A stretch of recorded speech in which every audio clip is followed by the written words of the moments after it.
ഏറെ അഭിമാനം നിറഞ്ഞ നിമിഷങ്ങളാണ്. സന്തോഷവും ആനന്ദവും പകരുന്ന മുഹൂർത്തമാണ്. എന്തുകൊണ്ടെന്നാൽ അല്ലാഹുവിൻ്റെ റഹ്മത്തിൻ്റെ മലക്കുകൾ നിങ്ങൾക്ക് വേണ്ടി പ്രാർത്ഥിച്ചു കൊണ്ടിരിക്കുന്ന നിമിഷങ്ങളാണിവ. കാരണം കുടുംബ ബന്ധം നിലനിർത്തുന്നതിനെയും ബന്ധങ്ങൾ ഊട്ടിയുറപ്പിക്കുന്നതിനെയും അത്രയേറെ പ്രാധാന്യത്തോടെ നോക്കിക്കാണുന്ന ഒരു മതമാണ് പരിശുദ്ധ ഇസ്ലാം മതം. ഒരു ഇസ്ലാം മത വിശ്വാസി എന്ന നിലയിൽ ഏറെ അഭിമാനിക്കുകയാണ്. കൂടെ ഈ ഒരു ആനന്ദ മുഹൂർത്തത്തിലേക്ക് നിങ്ങളോടൊക്കെയൊപ്പം ഏതാനും നിമിഷങ്ങൾ പങ്കുവയ്ക്കാനുള്ള ഭാഗ്യം ലഭിച്ചതിൽ കൃതാർത്ഥയാണ്. സർവശക്തനായ അല്ലാഹുവിനെ സ്തുതിക്കുന്നു. അൽഹംദുലില്ലാഹ്. പ്രിയപ്പെട്ടവരെ, കുടുംബബന്ധം ഊട്ടിയുറപ്പിക്കുന്നവനും ഞാനും നാളെ സ്വർഗപ്പൂങ്കാവനത്തിൽ ഇപ്രകാരമായിരിക്കുമെന്ന് അഷ്റഫുൽ ഖൽഖ് മുത്തു മുഹമ്മദ് മുസ്തഫ സ്വല്ലല്ലാഹു അലൈഹി വസല്ലമ തങ്ങളുടെ 2 വിരലുകൾ ചൂണ്ടിക്കാണിച്ചുകൊണ്ട് നമ്മെ ഉണർത്തി. കൂടെ കുടുംബബന്ധം മുറിക്കുന്നവൻ എന്നിൽ പെട്ടവനല്ല എന്നുകൂടി നമ്മെ ഓരോരുത്തരെയും ഉണർത്തുകയും ചെയ്തു. ഈ മഹത് വചനം ഇങ്ങനെ ഹൃദയത്തിൽ ഏറ്റി നടന്നുകൊണ്ട് സ്മരിച്ചുകൊണ്ട് ഇൻഷാ അല്ലാഹ് എല്ലാവർക്കും അറിയുന്ന, എന്നാൽ ജീവിതത്തിൻ്റെ പല ഘട്ടങ്ങളിലായിക്കൊണ്ട് തിരക്കുകളിലായിക്കൊണ്ട് നാം പലപ്പോഴുമായി മറന്നുപോയ ചില കാര്യങ്ങൾ ഒരിക്കൽ കൂടി ഓർമ്മിപ്പിക്കുക. എല്ലാം ഒന്ന് പൊടി തട്ടിയെടുത്ത് ഇൻഷാ അല്ലാഹ് ഈ ആനന്ദവും ഈ കളിചിരി തമാശകളും സന്തോഷത്തിൻ്റെയും എല്ലാം പങ്കുവെക്കൽ അവസാനിപ്പിച്ച് ഇന്ന് സന്ധ്യയോടുകൂടി ഇവിടെ നിന്ന് മടങ്ങുമ്പോൾ അതേ ആനന്ദവും ആഹ്ലാദവും സന്തോഷവും നമ്മുടെ കുടുംബത്തിലേക്ക് കൂടി വീടുകളിലേക്ക് കൂടി കൊണ്ടുപോവാൻ നമുക്ക് ഓരോരുത്തർക്കും സാധിക്കണമേ എന്ന് പ്രാർത്ഥിക്കുകയാണ് ഇൻഷാ അല്ലാഹ്. ഇനിയും ഇതിലേറെ ഒരുമയോടുകൂടി ഇങ്ങനെ ചേർന്ന് നിൽക്കുന്ന രൂപത്തിൽ വരും വർഷങ്ങളിലും വരും നാളുകളിലും നിങ്ങൾക്ക് ഈ ബന്ധത്തെ ഇങ്ങനെ ഊട്ടിയുറപ്പിക്കുവാൻ സാധിക്കുമാറാവട്ടെ എന്ന് പ്രാർത്ഥിക്കുകയാണ്. ഈ കൂടിച്ചേരലിനെ അതിൻ്റെ എല്ലാ അർത്ഥത്തിലും ആഴത്തിലും സർവശക്തനായ തമ്പുരാൻ സ്വീകരിക്കുമാറാവട്ടെ.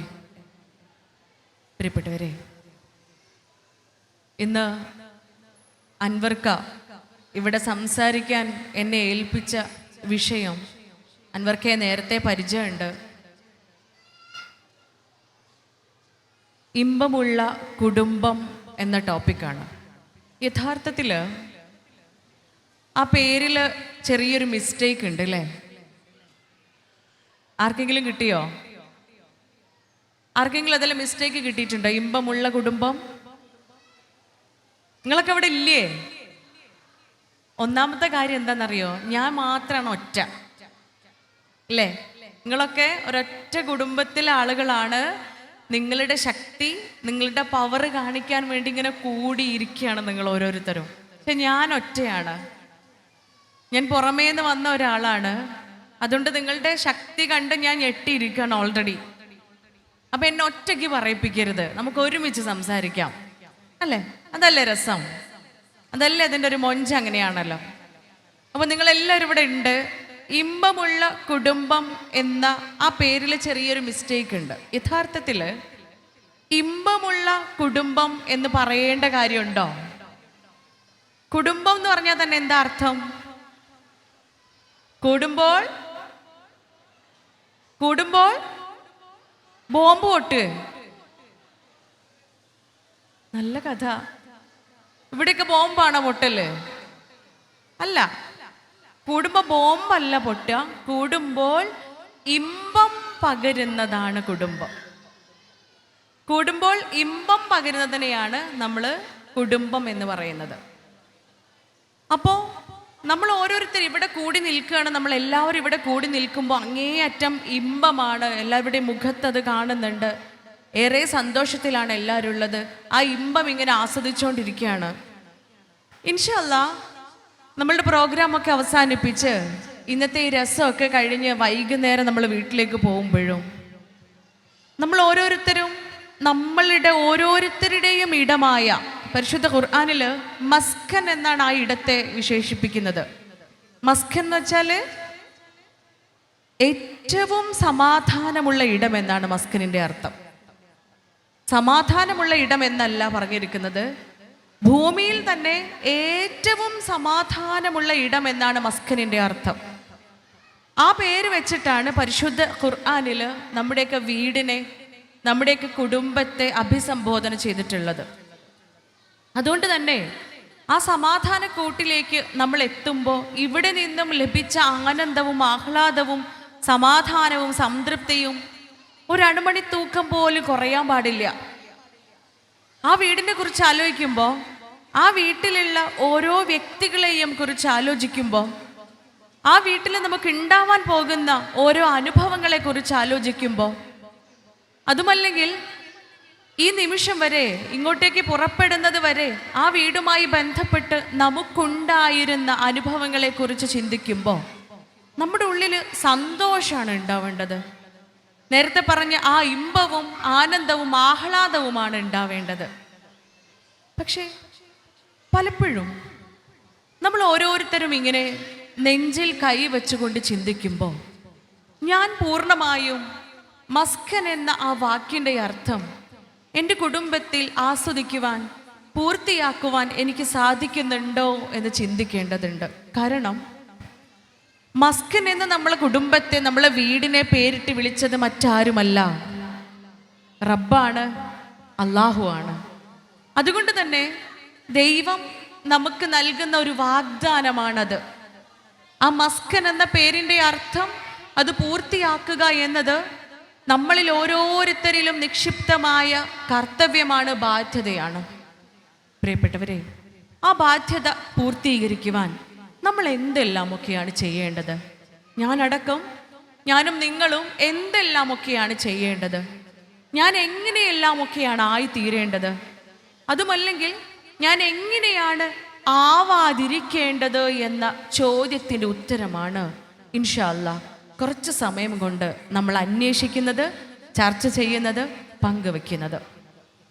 ആദ്യം ക്ലിനിക്കിലുണ്ടായ ഒരനുഭവം പറഞ്ഞുകൊണ്ട് തന്നെ തുടങ്ങാം.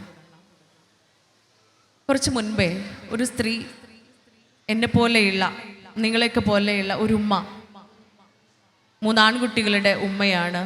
അവർ കൗൺസിലിങ്ങിന് വരികയാണ്. അവരുടെ പ്രശ്നം സാധാരണ കൗൺസിലിങ്ങിന് വരാറുള്ള, സൈക്യാട്രിക് ട്രീറ്റ്മെൻറ്റിന് വരാറുള്ള എല്ലാവരും പറയുന്ന കാരണം തന്നെയാണ് ഉറക്കമില്ലായ്മ. രാത്രി കിടന്നുറങ്ങിയാലും ഉടനെ ഉറക്കം വരില്ല, കുറച്ച് സമയമൊക്കെ കഴിയണം ഒന്ന് ഉറങ്ങി കിട്ടണമെങ്കിൽ. ഏകദേശം ഒരു 4 മണിയൊക്കെ ആയി ഇങ്ങനെ ഉറക്കത്തിലേക്ക് വീണു പോയാലും കറക്റ്റ് 4:30 ആകുമ്പോൾ വീണ്ടും ഉണരും. അങ്ങനെ ഒരു അസ്വസ്ഥതയാണ്, ഉറക്കത്തിൻ്റെ കാര്യത്തിൽ വളരെ അസ്വസ്ഥതമായിരിക്കുന്ന ഒരാൾ. കൗൺസിലിംഗ് കൊടുത്തു, മെഡിസിനൊക്കെ പ്രിസ്ക്രൈബ് ചെയ്യേണ്ടി വന്നു. ഇവരുടെ മുൻപേ ഉണ്ടായിരുന്ന കാലഘട്ടത്തെക്കുറിച്ച് ചർച്ച ചെയ്ത സമയത്ത് എന്ന് മുതലായിരുന്നു ഈ ഒരു ബുദ്ധിമുട്ട്, ഈ പ്രയാസം അവർക്ക് ഉണ്ടായി തുടങ്ങിയത് എന്ന് വളരെ മനോഹരമായിട്ട് അവർ വിശദീകരിച്ചു തന്നു. കുറച്ച് നാളുകൾക്ക് മുൻപേ അവര് ആഷിഖ് എന്ന് പറഞ്ഞ ഒരാളെ പരിചയപ്പെട്ടു. ആഷിഖ് എന്ന പേരുള്ള ഒരു കുട്ടിയെ അവർ പരിചയപ്പെടുകയാണ്. നമുക്കെല്ലാം പരിചയമുണ്ട് അയാളെ, നമ്മളെല്ലാവരും കേട്ടിട്ടുണ്ട്, അയാളെക്കുറിച്ച് സംസാരിച്ചിട്ടുണ്ട്. നിങ്ങൾക്കൊക്കെ അറിയോ? ആഷിഖിനെ അറിയോ? ആഷിഖിനെ അറിയൂലേ? ഈ കുടുംബക്കാരെ നിങ്ങൾ അറിയുമെങ്കിൽ ഒന്ന് ഇങ്ങനെ ആക്കിയാൽ മതി, അറിയൂലെങ്കിൽ ഇങ്ങനെയും ചെയ്താൽ മതി. അത്ര പണിയല്ലേ ഉള്ളൂ അല്ലേ? നമ്മളെ ഈ കഴുത്തിലെ 7 എല്ലുകളുണ്ട്. ആ 7 എല്ലുകളുടെയും സുഗമമായ ചലനത്തിന്, ആരോഗ്യത്തിന് ഈ അനക്കം നല്ലതാ. സർവൈക്കൽ സ്പോണ്ടൈലോസിസ്, സ്റ്റിഫ് നെക്ക് തുടങ്ങിയിട്ടുള്ള കുറേ അസുഖങ്ങളുണ്ട് ഈ കഴുത്തുമായി ബന്ധപ്പെട്ട. ആ അസുഖങ്ങളൊന്നും വരില്ല കഴുത്ത് ഇടയ്ക്കിടയ്ക്ക് ഇങ്ങനെ മൂവ് ആക്കി കഴിഞ്ഞാൽ. പിന്നെ പ്രായമായവരെ കുറിച്ച് പറഞ്ഞിട്ട് കാര്യമല്ല കേട്ടോ. ഒരു 60-65 വയസ്സ് കഴിഞ്ഞ ആളുകൾക്ക് എല്ലുകൾക്കൊക്കെ ഡീജനറേഷൻ സംഭവിച്ചിട്ടുണ്ടാവും, തേയ്മാനം സംഭവിച്ചിട്ടുണ്ടാവും. അപ്പോൾ കഴുത്ത് ഇളക്കാൻ പറ്റൂല. പക്ഷെ ഇവിടെ ഞാൻ കാണുന്നതൊക്കെ ഒട്ടും പ്രായമില്ലാത്ത, കല്യാണം കഴിഞ്ഞിട്ടുണ്ട് എന്ന് പോലും തോന്നിക്കാത്ത അത്രയും സുന്ദരികളായ കുറേ പെണ്ണുങ്ങളെയാണ്. അപ്പോൾ കഴുത്തിളക്കാൻ ബുദ്ധിമുട്ടുണ്ടാവുമോ? ഇല്ല എന്ന് മനസ്സിലാക്കിക്കൊണ്ട് ആഷിക്കിന് പരിചയമുണ്ടോ? ആരാശിക്കാരാ? ആഷിക്കാരെയെന്നു അമ്മോന്റെ കുട്ടിയോ? അമ്മോന്റെ കുട്ടി ആഷിക്കല്ല. എളാപ്പാന്റെ കുട്ടി അമ്മോന്റെ കുട്ടി ആഷിക്കല്ല. ഈ സദസ്സിൽ ഒരുപക്ഷെ ആഷിക്കുമാരുണ്ടാവും. ആ ആഷിക്കിനെ അല്ല അന്ന് അവർ പരിചയപ്പെട്ടത്. ഈ ആഷിക്കിനെ, ഇവർ പരിചയപ്പെട്ട ആഷിക്കിനെ എനിക്കും നിങ്ങൾക്കൊക്കെ അറിയാം. നമ്മൾക്ക് എല്ലാവർക്കും പരിചയമുള്ള, കേരളത്തിൽ ഇത്രയേറെ കുപ്രസിദ്ധി നേടിയ ഒരു 23 വയസ്സുകാരനായിരുന്നു ആഷിഖ്. എന്തിനു വേണ്ടിയാ, എന്തിൻ്റെ പേരിലാ അവൻ ഇത്രത്തോളം ഫേമസ് ആയത്, കുപ്രസിദ്ധി നേടിയതെന്നറിയോ? അവന് ഈ ഭൂമിയിൽ ജന്മം നൽകിയതിൻ്റെ പേരിൽ, ഈ ഭൂമിയിൽ അവനെ ജനിപ്പിച്ചു എന്നതിൻ്റെ പേരിൽ അവനെ 23 വർഷക്കാലം വളർത്തി വലുതാക്കിയ, പൊന്നോമനിച്ച് സ്നേഹിച്ച് അവനിൽ മാത്രം പ്രതീക്ഷയർപ്പിച്ച് ഏറെ കിനാവുകൾ കണ്ട് സ്വപ്നം കണ്ട് ഒരു പുരുഷൻ്റെ, അവൻ്റെ ഉപ്പയുടെ തണലോ സഹായമോ ഇല്ലാതെ ഒറ്റയ്ക്ക് വളർത്തി വലുതാക്കിയ പൊന്നുമ്മ, കാലിനടിയിൽ സ്വർഗം സംവിധാനിച്ചു വെച്ച അവൻ്റെ പ്രിയപ്പെട്ട ഉമ്മയെ നിഷ്കരുണം കഴുത്തറത്ത് കൊന്നവനാണ് ആഷിഖ്. ബ്രെയിൻ ട്യൂമർ ബാധിച്ച് ഹോസ്പിറ്റലിൽ അഡ്മിറ്റ് ആയിരുന്നു ഉമ്മ. ഡിസ്ചാർജായി വന്ന സമയത്ത് സ്വാഭാവികമായും മോനെ കാണാനും അതിയായ ആശയെന്നു.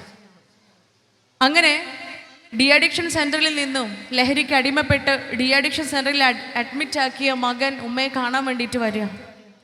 ഈ സന്ദർഭത്തിലാണ് ഉമ്മയുടെ കഴുത്തറത്ത് കൊല്ലുന്നത്. ഈ ആഷിക്കിനെ നമുക്കൊക്കെ പരിചയമുണ്ട്. പക്ഷേ ക്ലിനിക്കിൽ കൗൺസിലിങ്ങിന് വന്ന ആ സ്ത്രീക്ക് ആഷിക്കിനെ പരിചയപ്പെട്ടതോടുകൂടി ഉറക്കം നഷ്ടപ്പെടാൻ തുടങ്ങി. കുറച്ച് ദിവസങ്ങളിൽ ഉറങ്ങാത്ത രാത്രികൾ ചിന്തിച്ചു കൂട്ടായിരുന്നു, എൻ്റെ മക്കളും ഇങ്ങനെയായി തീരുമോ? ഞാൻ അറിയുന്ന, ഞാൻ പരിചയപ്പെടുന്ന എൻ്റെ കുടുംബത്തിലുള്ള കുഞ്ഞുങ്ങൾക്ക് ഈ ദുർഗതി വരുമോ? എൻ്റെ പ്രിയപ്പെട്ടവർക്ക് ഈ ദുർവിധി വരുമോ എന്ന ചിന്തയിൽ ഇങ്ങനെ അസ്വസ്ഥയായിരിക്കുകയായിരുന്നു. കുറച്ച് നാളുകൾ കഴിഞ്ഞപ്പോൾ പതിയെ അവർ ഈ അവസ്ഥയിൽ നിന്ന് റിക്കവർ ആവാൻ തുടങ്ങി. മറവിയിലേക്ക് എറിയപ്പെട്ടു ആഷിഖ് എന്ന പേര്.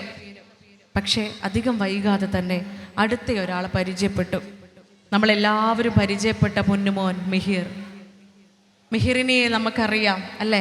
എളാപ്പാൻ്റെയും മൂത്താപ്പാൻ്റെയും കുട്ടി, അല്ലെങ്കിൽ ഇവിടെയുള്ള മിഹിറിനെ അല്ല പറയുന്നത്. കൊച്ചി സ്വദേശിയായ 14 വയസ്സുകാരൻ മിഹിർ. സ്കൂളിൽ തൻ്റെ കൂടെ പഠിക്കുന്ന സ്റ്റുഡൻസിൻ്റെ അടുത്ത് നിന്നും ചെറിയ ചെറിയ അസ്വസ്ഥതകളും പ്രയാസങ്ങളൊക്കെ ഉണ്ടായി. ഒരുപക്ഷെ വർഷങ്ങളായിട്ട് അവനിത് അനുഭവിച്ചു കൊണ്ടിരിക്കുകയായിരുന്നു.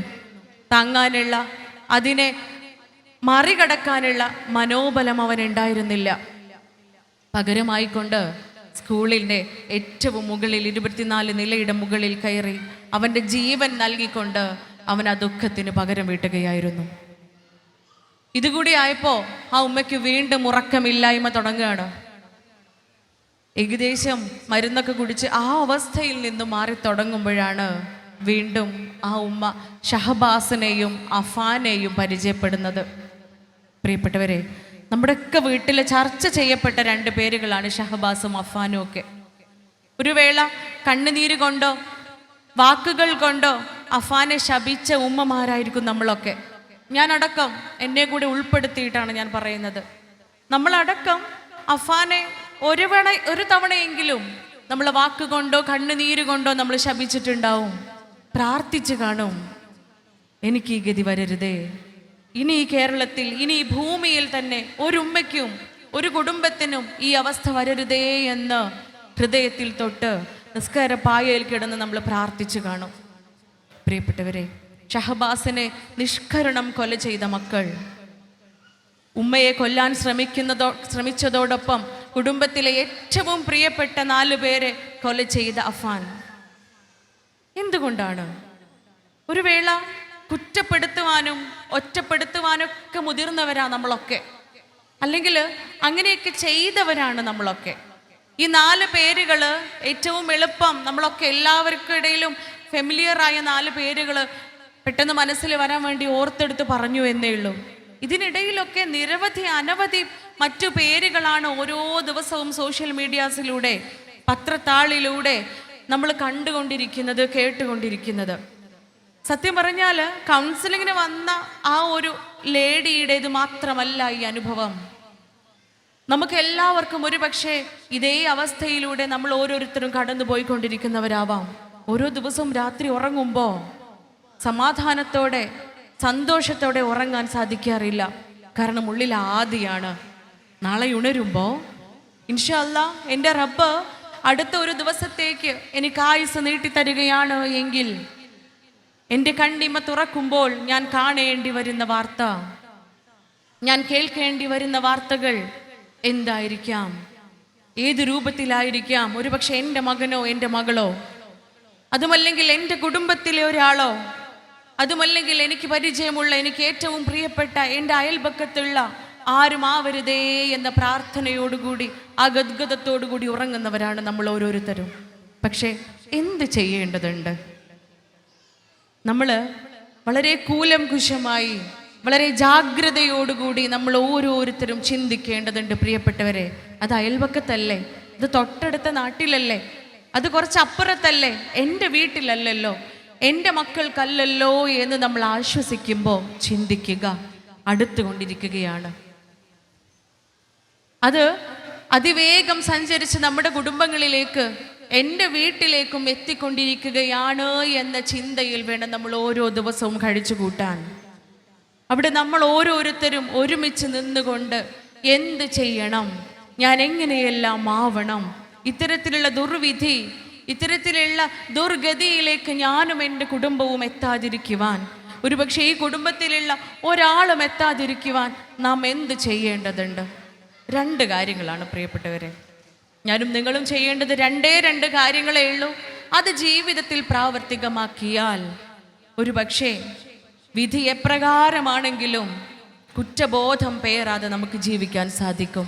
ഞാൻ കാരണം, എൻ്റെ വളർത്തു ദോഷം കാരണം എൻ്റെ കുടുംബമില്ലാതെയായി, എൻ്റെ മക്കളില്ലാതെയായി എന്ന വലിയ ദുഃഖത്തിലേക്ക്, വലിയ കുറ്റബോധത്തിലേക്ക് എത്താതെ സമാധാനമായി നമുക്ക് ജീവിക്കാൻ സാധിക്കുമെന്നതാണ്. അതിലാദ്യത്തേത്, മാതാപിതാക്കൾ എന്ന് പറഞ്ഞ് നടക്കുന്ന, ഉമ്മയും ഉപ്പയുമാണ് എന്ന് തെല്ലൊന്ന് അഹങ്കരിച്ച് നടക്കുന്ന ഞാനും നിങ്ങളും മക്കളുടെ അത്ര അറിവുള്ളവരാവുക. മക്കളുടെ അത്രയും അറിവുള്ളവരാവുക. ഒരു പക്ഷേ ഇത് കേൾക്കുമ്പോൾ നമുക്കൊക്കെ ഒരു ശങ്ക ഉണ്ടാവും, അല്ലേ? ഇതിപ്പോൾ എന്ത് പറച്ചില്ല, കുട്ടികൾ അത്ര അറിവ് നമുക്ക് ഉണ്ടാവുക എന്ന് പറഞ്ഞാൽ അതില്ലേ? ഹലോ കുടുംബക്കാരെ, നിങ്ങളിവിടെ ഇല്ലേ? മടുക്കുണ്ടോ? മടുത്തുകണോ? പറയണട്ടോ, എനിക്ക് പോവാനാ, പോണ്ടേ? അപ്പോൾ മക്കളുടെ അത്രയും അറിവ് നമുക്കില്ലേ? യഥാർത്ഥത്തിൽ ഉണ്ട് എന്നാണോ ഇല്ല എന്നാണോ? നേരത്തെ പറഞ്ഞ പോലെ ഉണ്ടെങ്കിൽ ഇങ്ങനെ ആക്കാനുള്ള പണിയുള്ളൂ, ഇല്ലെങ്കിൽ ഇങ്ങനെ ആക്കാനുള്ള പണിയുള്ളൂ, ഇല്ലേ? വയസ്സായവരോടോ അല്ലട്ടാ പറയണത്, ചെറുപ്പക്കാരോടാ. ഉണ്ടോ ഇല്ലേ? ചിലർ പറയണ ഇല്ലാന്ന്, ചിലർ 2ന്റെ ഇടയിൽ തല കറക്കണവരുണ്ട്. ഉണ്ടില്ല, ഉണ്ട് എന്ന് പറയാ, ഇല്ല എന്ന് പറയാ. യഥാർത്ഥത്തിൽ നമ്മളുടെ കുഞ്ഞുങ്ങളുടെ അത്രയും അറിവ് നമുക്ക് ഇല്ല എന്ന് വേണം പറയാം. അതിനുള്ള ചില ഉദാഹരണങ്ങളും ചില അനുഭവങ്ങളിലൂടെയൊക്കെ നമുക്കൊന്ന് സഞ്ചരിച്ച് നോക്കാം. അപ്പം നമുക്ക് വ്യക്തമാകും യഥാർത്ഥത്തിൽ നമ്മുടെ മക്കളുടെ, അല്ലെങ്കിൽ ഇപ്പോൾ ജീവിച്ചു കൊണ്ടിരിക്കുന്ന ഈ ജനറേഷനിലുള്ള കുട്ടികളുടെ അത്രയും അറിവ് നമുക്കുണ്ടോ എന്ന്. അത് മനസ്സിലാക്കണമെന്നുണ്ടെങ്കിൽ എന്താണ് ജനറേഷനുകൾ തമ്മിലുള്ള വ്യത്യാസം എന്ന് മനസ്സിലാക്കണം. ഇപ്പോൾ ഉള്ള നമ്മളുടെ കുഞ്ഞുങ്ങളുടെ ജനറേഷന് പറയുന്ന ഒരു പേരുണ്ട്, നമുക്കൊക്കെ അറിയാം അല്ലേ? പല ക്ലാസ്സുകളിലും നമ്മൾ കേൾക്കുന്നതാണ്. എന്താണ്? ആൽഫ ജനറേഷൻ ആണല്ലോ. 2010 ശേഷമുള്ള ജനറേഷനെയാണ് നമ്മൾ, 10 ശേഷം ജനിച്ച കുഞ്ഞുങ്ങളെയാണ് നമ്മൾ ആൽഫ ജനറേഷൻ എന്ന് പറയാം. ഇപ്പൊ 2025 25 ജനിക്കുന്ന കുഞ്ഞുങ്ങളോ ആൽഫ ജനറേഷൻ ആണോ? അല്ല, ബീറ്റ ജനറേഷൻ ആണ്. തൊട്ട് മുമ്പേ ഉള്ള 2010 മുൻപേ ഉള്ള ജനറേഷൻ എന്താ പറയാ? Generation Z. സി ജനറേഷൻ എന്നാണ് പറയുക. അതിൻ്റെ മുമ്പുള്ള നമ്മൾ 90 കാലഘട്ടമൊക്കെ പറയുമല്ലോ, ആ കാലഘട്ടത്തിന് മുമ്പുള്ള സമയത്തിലുള്ള ആളുകൾ, അതായത് ഈ ആൽഫ ജനറേഷനിലുള്ള കുഞ്ഞുങ്ങളുടെ മാതാപിതാക്കള്, അവരുടെ ജനറേഷനെ നമ്മൾ മില്ലേനിയം ജനറേഷൻ എന്നാ പറയാ. ഇതെന്താ ഇതൊക്കെ അല്ലെ? ചിലരെങ്കിലുമൊക്കെ വിചാരിക്കുന്നുണ്ടാവും, എന്താ ഈ പേരിലൊക്കെ ഇരിക്കുന്നേ, ഇതിലൊക്കെ എന്തിരിക്കുന്നു? ആ ചിന്തയാണ് ആദ്യം നമ്മൾ മാറ്റേണ്ടത്. ഇതിലാണ് പ്രിയപ്പെട്ടവരെ കാര്യങ്ങൾ ഇരിക്കുന്നത്. ഈ പേരുകളും ഈ ടെർമിനോളജീസും ഈ ടേംസും ഒരു വേള തെറ്റാതെ പ്രനൗൺസ് ചെയ്യാൻ, തെറ്റാതെ പറയാൻ പഠിക്കണമെങ്കിൽ പോലും എനിക്കും നിങ്ങൾക്ക് ഒരു 50 പ്രാവശ്യം ഇമ്പോസിഷൻ എഴുതേണ്ടി വരും. അത്തരം വാക്കുകളും അത്തരം പദങ്ങളും അത്തരം ചർച്ചകളും അത്തരം സംസാരങ്ങളും ഒക്കെയാണ് പുതു തലമുറയിൽ നിന്ന് നമ്മൾ കേൾക്കുന്നത്. അവയെ എല്ലാത്തിനെയും കുറിച്ച് നമ്മൾ അപ്ഡേറ്റഡ് ആയിരിക്കുക. ഓരോ കാലത്തിനനുസൃതമായി നമ്മൾ മാതാപിതാക്കള് ബുദ്ധിയും വിവരവുമുള്ളവരായിരിക്കുക എന്നതാണ് ഒന്നാമത്തെ കാര്യം. ഈ ജനറേഷന്, പുതിയ ജനറേഷൻ, ആൽഫ ജനറേഷൻ ഒരു പ്രത്യേകത ഉണ്ട്. അറിവുണ്ടോ ഇല്ലേ എന്നുള്ളത് വ്യക്തമാണ് നമുക്ക്. ഇനി ബുദ്ധിയുടെ കാര്യം കൂടി നമുക്ക് നോക്കാം. തലച്ചോറിന്റെ കപ്പാസിറ്റി ആൽഫ ജനറേഷനിലുള്ള കുട്ടികൾക്ക് നമ്മളെക്കാളും കൂടുതലാണ്. അപ്പൊ ഇനി ബുദ്ധിയും അറിവിന്റെയും കാര്യം പറയണ്ട. നമ്മളെക്കാളും ഏകദേശം 300 ക്യൂബിക് സെന്റിമീറ്റേഴ്സോളം തലച്ചോറിന്റെ കപ്പാസിറ്റി പുതിയ ജനറേഷന് കൂടുതലുണ്ട്. മാത്രവുമല്ല, അവര് ഡിജിറ്റലി ലിറ്ററേറ്റഡ് ആണ്. കാരണം അവർ ജനിച്ചു വീഴുന്നത് തന്നെ ഡിജിറ്റൽ യുഗത്തിലേക്കാണ്. കമ്പ്യൂട്ടറിൻ്റെയും മൊബൈൽ ഫോണിൻ്റെയും ഗാഡ്ജറ്റ്സിൻ്റെയും അത്രയേറെ അഡ്വാൻസ്ഡ് ആയിട്ടുള്ള ടെക്നോളജീസിൻ്റെയും കാലഘട്ടത്തിലേക്കാണ് അവർ ജനിച്ചു വീഴുന്നത്. പക്ഷെ നമ്മൾ അങ്ങനെയല്ല. നമ്മൾ ജനിച്ച് വളർച്ചയുടെ ഏതോ ഒരു പോയിന്റിലാണ് ടെക്നോളജി എന്താണെന്ന് മനസ്സിലാക്കുന്നത്. വളർച്ചയുടെ ഏതോ ഒരു ഘട്ടത്തിലാണ് മൊബൈൽ ഫോണിനെയും ഗാഡ്ജറ്റ്സിനെയും ഡിജിറ്റൽ യുഗത്തെയും നമ്മൾ പരിചയപ്പെടുന്നത്. പക്ഷെ നമ്മളെ മക്കൾ അങ്ങനെയല്ല. അവർ ജനിച്ചതേ ഡിജിറ്റൽ യുഗത്തിലാണ്. അതുകൊണ്ട് തന്നെ ഡിജിറ്റലി ഇല്ലിറ്ററേറ്റഡ് ആയ, ഡിജിറ്റലി നിരക്ഷരരായ ഉമ്മയുടെയും ഉപ്പയുടെയും മക്കളാണ് ഡിജിറ്റലി ലിറ്ററേറ്റഡ് ആയ മക്കളെ വളർത്തുന്നത്. ആ ഒരു അന്തരമുണ്ടല്ലോ, നമ്മളൊക്കെ എപ്പോഴും മനസ്സിനുള്ളിൽ ആഗ്രഹിക്കലുണ്ട്, എൻ്റെ കുട്ടി ആരെ പോലെ ആവണം. എന്താണ് നിങ്ങളെ കുട്ടികൾ ആരെ പോലെ ആവേണ്ടത്? നിങ്ങളെ പോലെ അല്ലേ? അല്ലേ? അയലോക്കത്തെ താത്താനെ കാണിച്ച് ഇയോളെ പോലെ ആവണമെന്ന് ആരെങ്കിലും പറയുമോ? Definitely no. നമ്മൾ പറയൂല. ഞാൻ എൻ്റെ കുഞ്ഞിനെ ചേർത്ത് പിടിച്ച് പറഞ്ഞു കൊടുക്കേണ്ടത് എന്താ? ഉമ്മാനെ ഉപ്പാനെ പോലെ ആവണമെന്നാണ് പറയേണ്ടത്. അത് പറയാൻ സാധിക്കാതെ മറ്റൊരാളെ ചൂണ്ടിക്കാണിച്ച് ഓരെപ്പോലെ ആവണട്ടോ എന്ന് പറഞ്ഞു കൊടുക്കേണ്ട ഗതി നമുക്കുണ്ടെങ്കിൽ നമ്മൾ ചിന്തിക്കാനായിട്ടുണ്ട്, നമ്മൾ റിവൈസ് ചെയ്യാനായിട്ടുണ്ട്, നമ്മൾ റിവേഴ്സ് ഗിയറിലിട്ട് പോവണം. എവിടെ പിഴവ് സംഭവിച്ചു അവിടെ പോയി നമ്മൾ ചിന്തിക്കണം. അപ്പം നമുക്ക് കിട്ടും ഇനി എന്ത് ചെയ്യാൻ പറ്റും. എന്നെ പോലെ ആവണം എൻ്റെ മകൾ, എൻ്റെ മകൻ എന്ന് അവനെ ചേർത്ത് പിടിച്ച് നെറുകയിൽ ഒരു ഉമ്മ കൊടുത്ത് എനിക്ക് അവനെ ഉപദേശിക്കാൻ സാധിക്കുന്നില്ല എങ്കിൽ ഞാൻ മാറേണ്ടതുണ്ട്. പ്രിയപ്പെട്ടവരെ, എന്നെ പോലെ എൻ്റെ കുഞ്ഞായി തീരുവാൻ എല്ലാ അർത്ഥത്തിലും ആഴത്തിലും എന്നെ പോലെ എൻ്റെ മകൻ എൻ്റെ മകളായി തീരുവാൻ ഞാൻ പ്രാപ്തയാകേണ്ടതുണ്ട്. അതാണ് നമ്മൾ മനസ്സിലാക്കേണ്ടത്. അതുകൊണ്ട് എന്നെ പോലെയാവേണ്ട മകൻ എന്നെ കണ്ടുപഠിക്കേണ്ടവനാ, എന്നെ കണ്ടുപഠിക്കേണ്ടവളാ, എന്നെ മാതൃകയാക്കേണ്ടവനാണ്, എന്നെ മാതൃകയാക്കേണ്ടവളാണ്. അതുകൊണ്ട് എൻ്റെ എല്ലാ കാര്യങ്ങളും എൻ്റെ മകന് എൻ്റെ മകള് മാതൃകയാക്കുന്ന രൂപത്തിലേക്ക് മോൾഡപ്പ് ചെയ്ത് കൊണ്ടുവരണം. ഞാൻ ആ രൂപത്തിലേക്ക് സംശുദ്ധപ്പെടുത്തി കൊണ്ടുവരേണ്ടത് എൻ്റെ ബാധ്യതയാണ്. അല്ല എങ്കിൽ ഇത്തരം ദുർവിധികളിലേക്ക്, ഇത്തരം പ്രയാസങ്ങളിലേക്ക്, ഇത്തരം ചതിക്കുഴികളിലേക്ക് നമ്മളെ മക്കൾ ആഴ്ന്നു പോകുന്നത് നമ്മൾ കൺമുന്നിൽ കാണേണ്ടി വരും, ദുഃഖിക്കേണ്ടി വരും, സങ്കടപ്പെടേണ്ടി വരും. നൈമിഷികമായ ഈ ഭൂമിയിൽ കുറച്ച് സമയം ജീവിക്കാനുള്ളത്. ഇതെപ്പോഴാ തീരാ നമുക്ക് പറയാൻ പറ്റൂല. ആലോചിച്ച് നോക്കൂ, ചെറിയൊരു നെഞ്ചുവേദനയും വന്ന് കൊണ്ടുപോയതാ, നേരെ വെന്റിലേറ്ററിലാക്കി തിരിച്ചു കൊണ്ടുവരുന്നത് മയ്യത്താണ്. അത്രയുള്ളൂ ജീവിതം. ആ ഒരു കുഞ്ഞു ജീവിതം ഇങ്ങനെ കരഞ്ഞു കലങ്ങിയ കണ്ണുകളുമായി പെടഞ്ഞ് ജീവിക്കുന്ന ഹൃദയവുമായി എന്തിനാണ്? അതുകൊണ്ട് ഓരോ നിമിഷവും സന്തുഷ്ടമാക്കുവാൻ ബന്ധങ്ങളെ ഊഷ്മളമാക്കുക, ബന്ധങ്ങൾക്കിടയിൽ ഊഷ്മളത വർദ്ധിപ്പിക്കുക പ്രിയപ്പെട്ടവരെ. അതുകൊണ്ട് എന്നെ പോലെ ആവണമെന്ന് ആഗ്രഹിക്കുമ്പോൾ ഞാൻ എൻ്റെ കുട്ടീൻ്റെ മുന്നിലോടണം. എൻ്റെ മകന് ഇടയ്ക്കിടെ പിറകിലേക്ക് തിരിഞ്ഞു നോക്കൂല, അത്രയും സ്പീഡിൽ അവൻ ഓടാണ്. അവൾ ഓടിക്കൊണ്ടിരിക്കുക. അവളുടെ മുൻപിൽ ഞാനുണ്ടോ? അവൻ്റെ മുൻപിൽ ഞാനുണ്ടോ? എന്നെ അവൻ മാതൃകയാക്കും, എന്നെ കണ്ടവൻ പഠിക്കും. പക്ഷെ നമ്മൾ ഒരു 15 കിലോമീറ്റർ പിറകില. നമ്മൾ വളർത്തി വലുതാക്കുന്ന ഈ Z ജനറേഷനിലും ആൽഫ ജനറേഷനിലും ഇൻഷാ അല്ലാ ബീറ്റ ജനറേഷനിലൊക്കെ വരാൻ പോകുന്ന ഗാമ ജനറേഷനിലൊക്കെ വരാൻ പോകുന്ന മക്കളുണ്ടല്ലോ, അവരെക്കാളും 15 കിലോമീറ്റർ പിറകിലോടുന്നവരാ നമ്മൾ. അതുകൊണ്ട് ആക്സിലേറ്റർ കുറച്ച് അമർത്തി ചവിട്ടുക, എന്നിട്ട് മുന്നിലോടാൻ ശ്രമിക്കുക. ഒരുപക്ഷെ നമ്മുടെ ഉള്ളിലുള്ള സംശയമായിരിക്കും, ഇങ്ങനെയൊക്കെയാണോ? കുട്ടികളുള്ളതിനേക്കാൾ അറിവൊക്കെ നമുക്കില്ലേ എന്ന്. ഞാൻ നിങ്ങൾക്ക് ചെറിയൊരു ഷോർട്ട് ഫിലിം, ഒരു ഇംഗ്ലീഷ് ഫിലിം പരിചയപ്പെടുത്തി തരികയാണ്. ഒരുപക്ഷെ കണ്ടവരുണ്ടാവുമായിരിക്കാം, അതിനെക്കുറിച്ച് കേട്ടവരോ അറിഞ്ഞവരൊക്കെ ഉണ്ടാവുമായിരിക്കാം. ഒരു ഇംഗ്ലീഷ് ഡ്രാമയാണ്. അതിൻ്റെ പേര് അഡോളസൻസ് എന്നാണ്. ആ സിനിമയിൽ പറയുന്നത്, പെട്ടെന്ന് പറഞ്ഞു പോവാണ് കേട്ടോ, നമ്മളൊക്കെ ഇവിടെ ഉണ്ടല്ലോ അല്ലേ. ഇതിൻ്റെ ആദ്യത്തെ സീന് കാണിക്കുന്നത് 13 വയസ്സായ ഒരു ആൺകുട്ടി തൻ്റെ ക്ലാസ്സിലുള്ള 13 വയസ്സായ ഒരു പെൺകുട്ടിയെ കൊല്ലുകയാണ്. അങ്ങനെ പോലീസ് വീട്ടിൽ വന്ന് ഈ മകനെയും അച്ഛനെയും പിടിച്ചു കൊണ്ടുപോകുമ്പോൾ പോലീസ് സ്റ്റേഷനിൽ ഇരുത്തി ചോദ്യം ചെയ്യുന്ന സമയത്ത് ഈ മകൻ ഇങ്ങനെ എതിർക്കുകയാണ്, ഇല്ല ഒരിക്കലും ഞാൻ കൊന്നിട്ടില്ല എന്ന് പറഞ്ഞിട്ട്.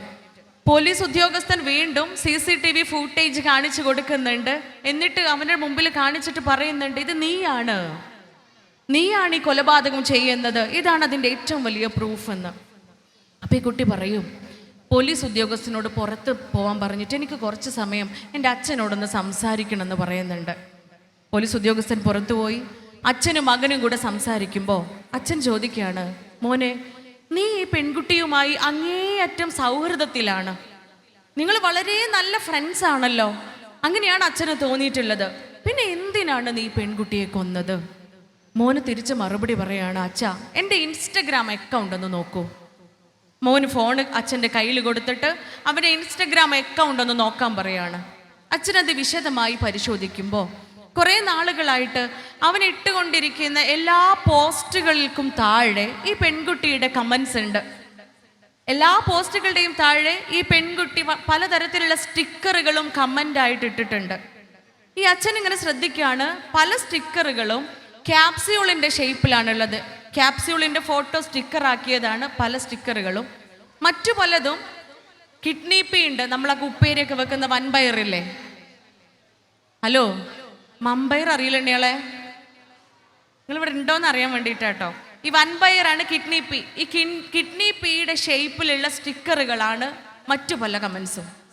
ഇതും കൂടെ കണ്ടു കഴിഞ്ഞപ്പോൾ അച്ഛൻ വീണ്ടും മോനോട് ചോദിക്കുകയാണ്, നിന്റെ എല്ലാ പോസ്റ്റുകൾക്കും താഴെ അവളുടെ കമൻസ് ഉണ്ട്, അതിനർത്ഥം നിങ്ങൾ അത്രയും ഫ്രണ്ട്സ് ആണെന്നല്ലേ, അതിനർത്ഥം നിങ്ങൾ അത്രയേറെ കൂട്ടിലാണ് എന്നല്ലേ, എന്നിട്ടും എന്തിനാണ് മകനെ നീ ഇത് ചെയ്തത് എന്ന്.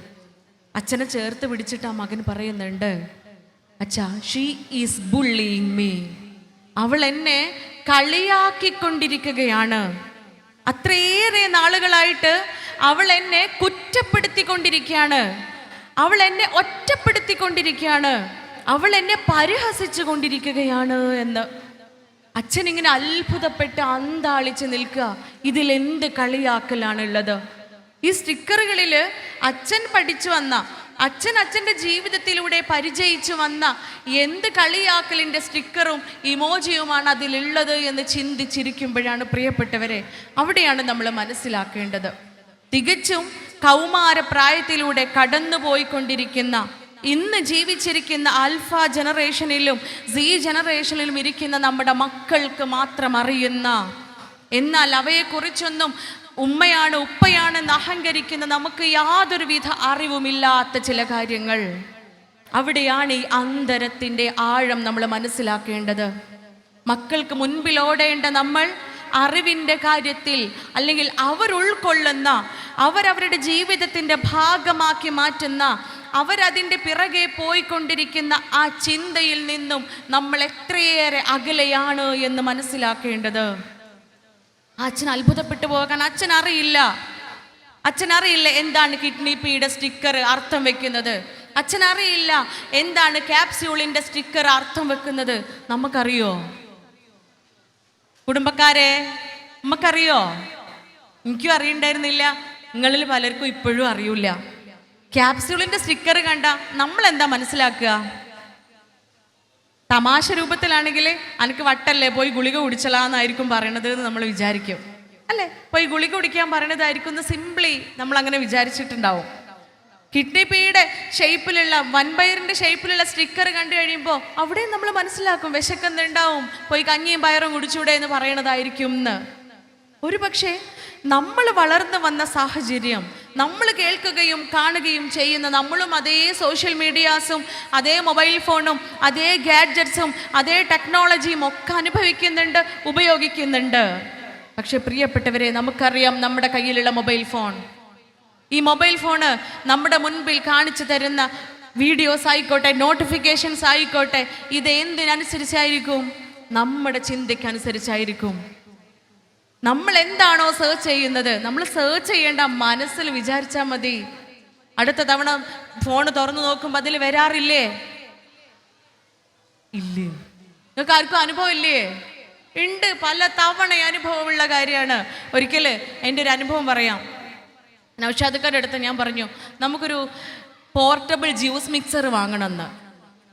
പോർട്ടബിൾ ജ്യൂസ് മിക്സർ, യാത്രയിലൊക്കെ കൊണ്ടുപോകാൻ പറ്റുന്ന, ജ്യൂസ് അടിക്കുന്ന ഒരു പോർട്ടബിൾ ജ്യൂസ് മിക്സർ വാങ്ങണമെന്ന് കുറേ മുൻപെയാണ്.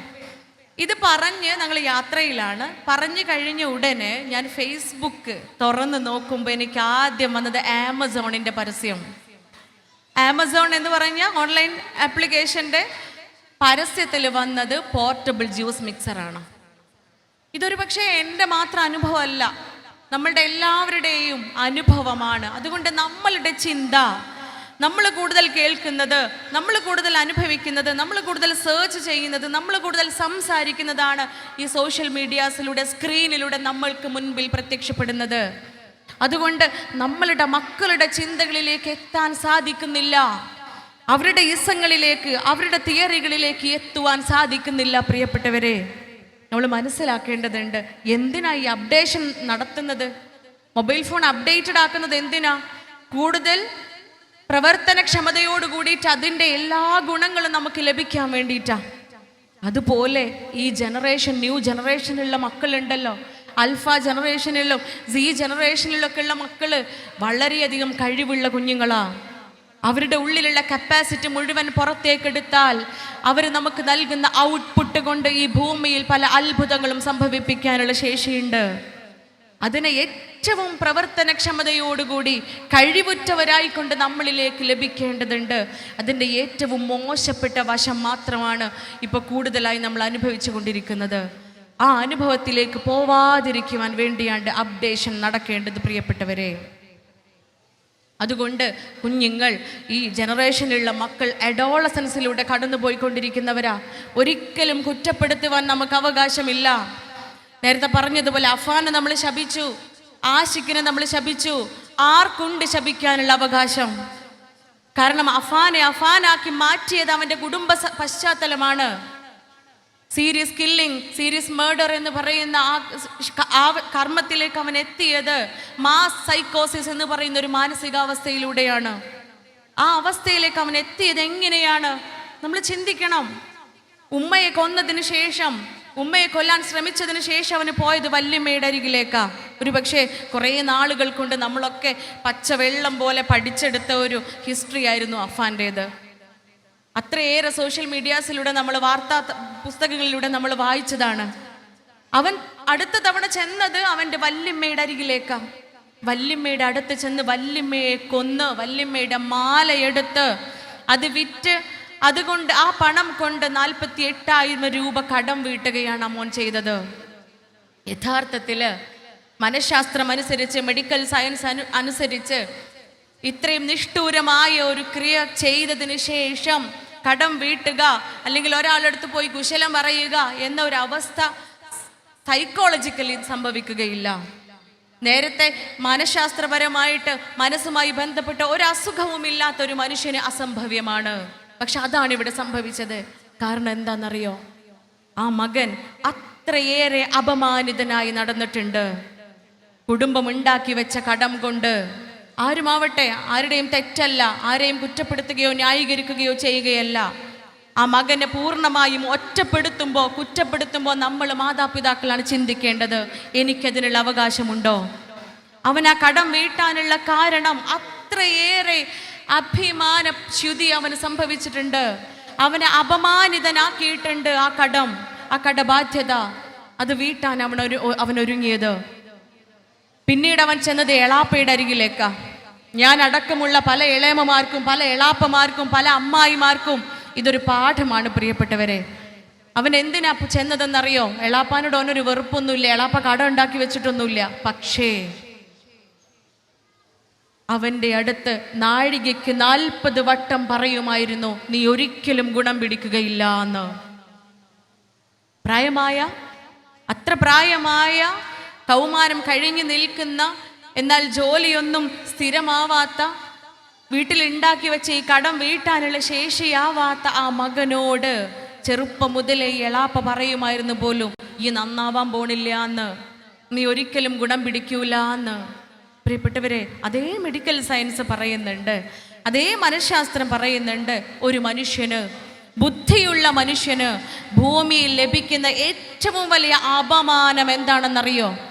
അയാളുടെ മനസ്സിനെ ഏറ്റവും കൂടുതൽ വേദനിപ്പിക്കുന്ന കാര്യം എന്താണെന്നറിയോ?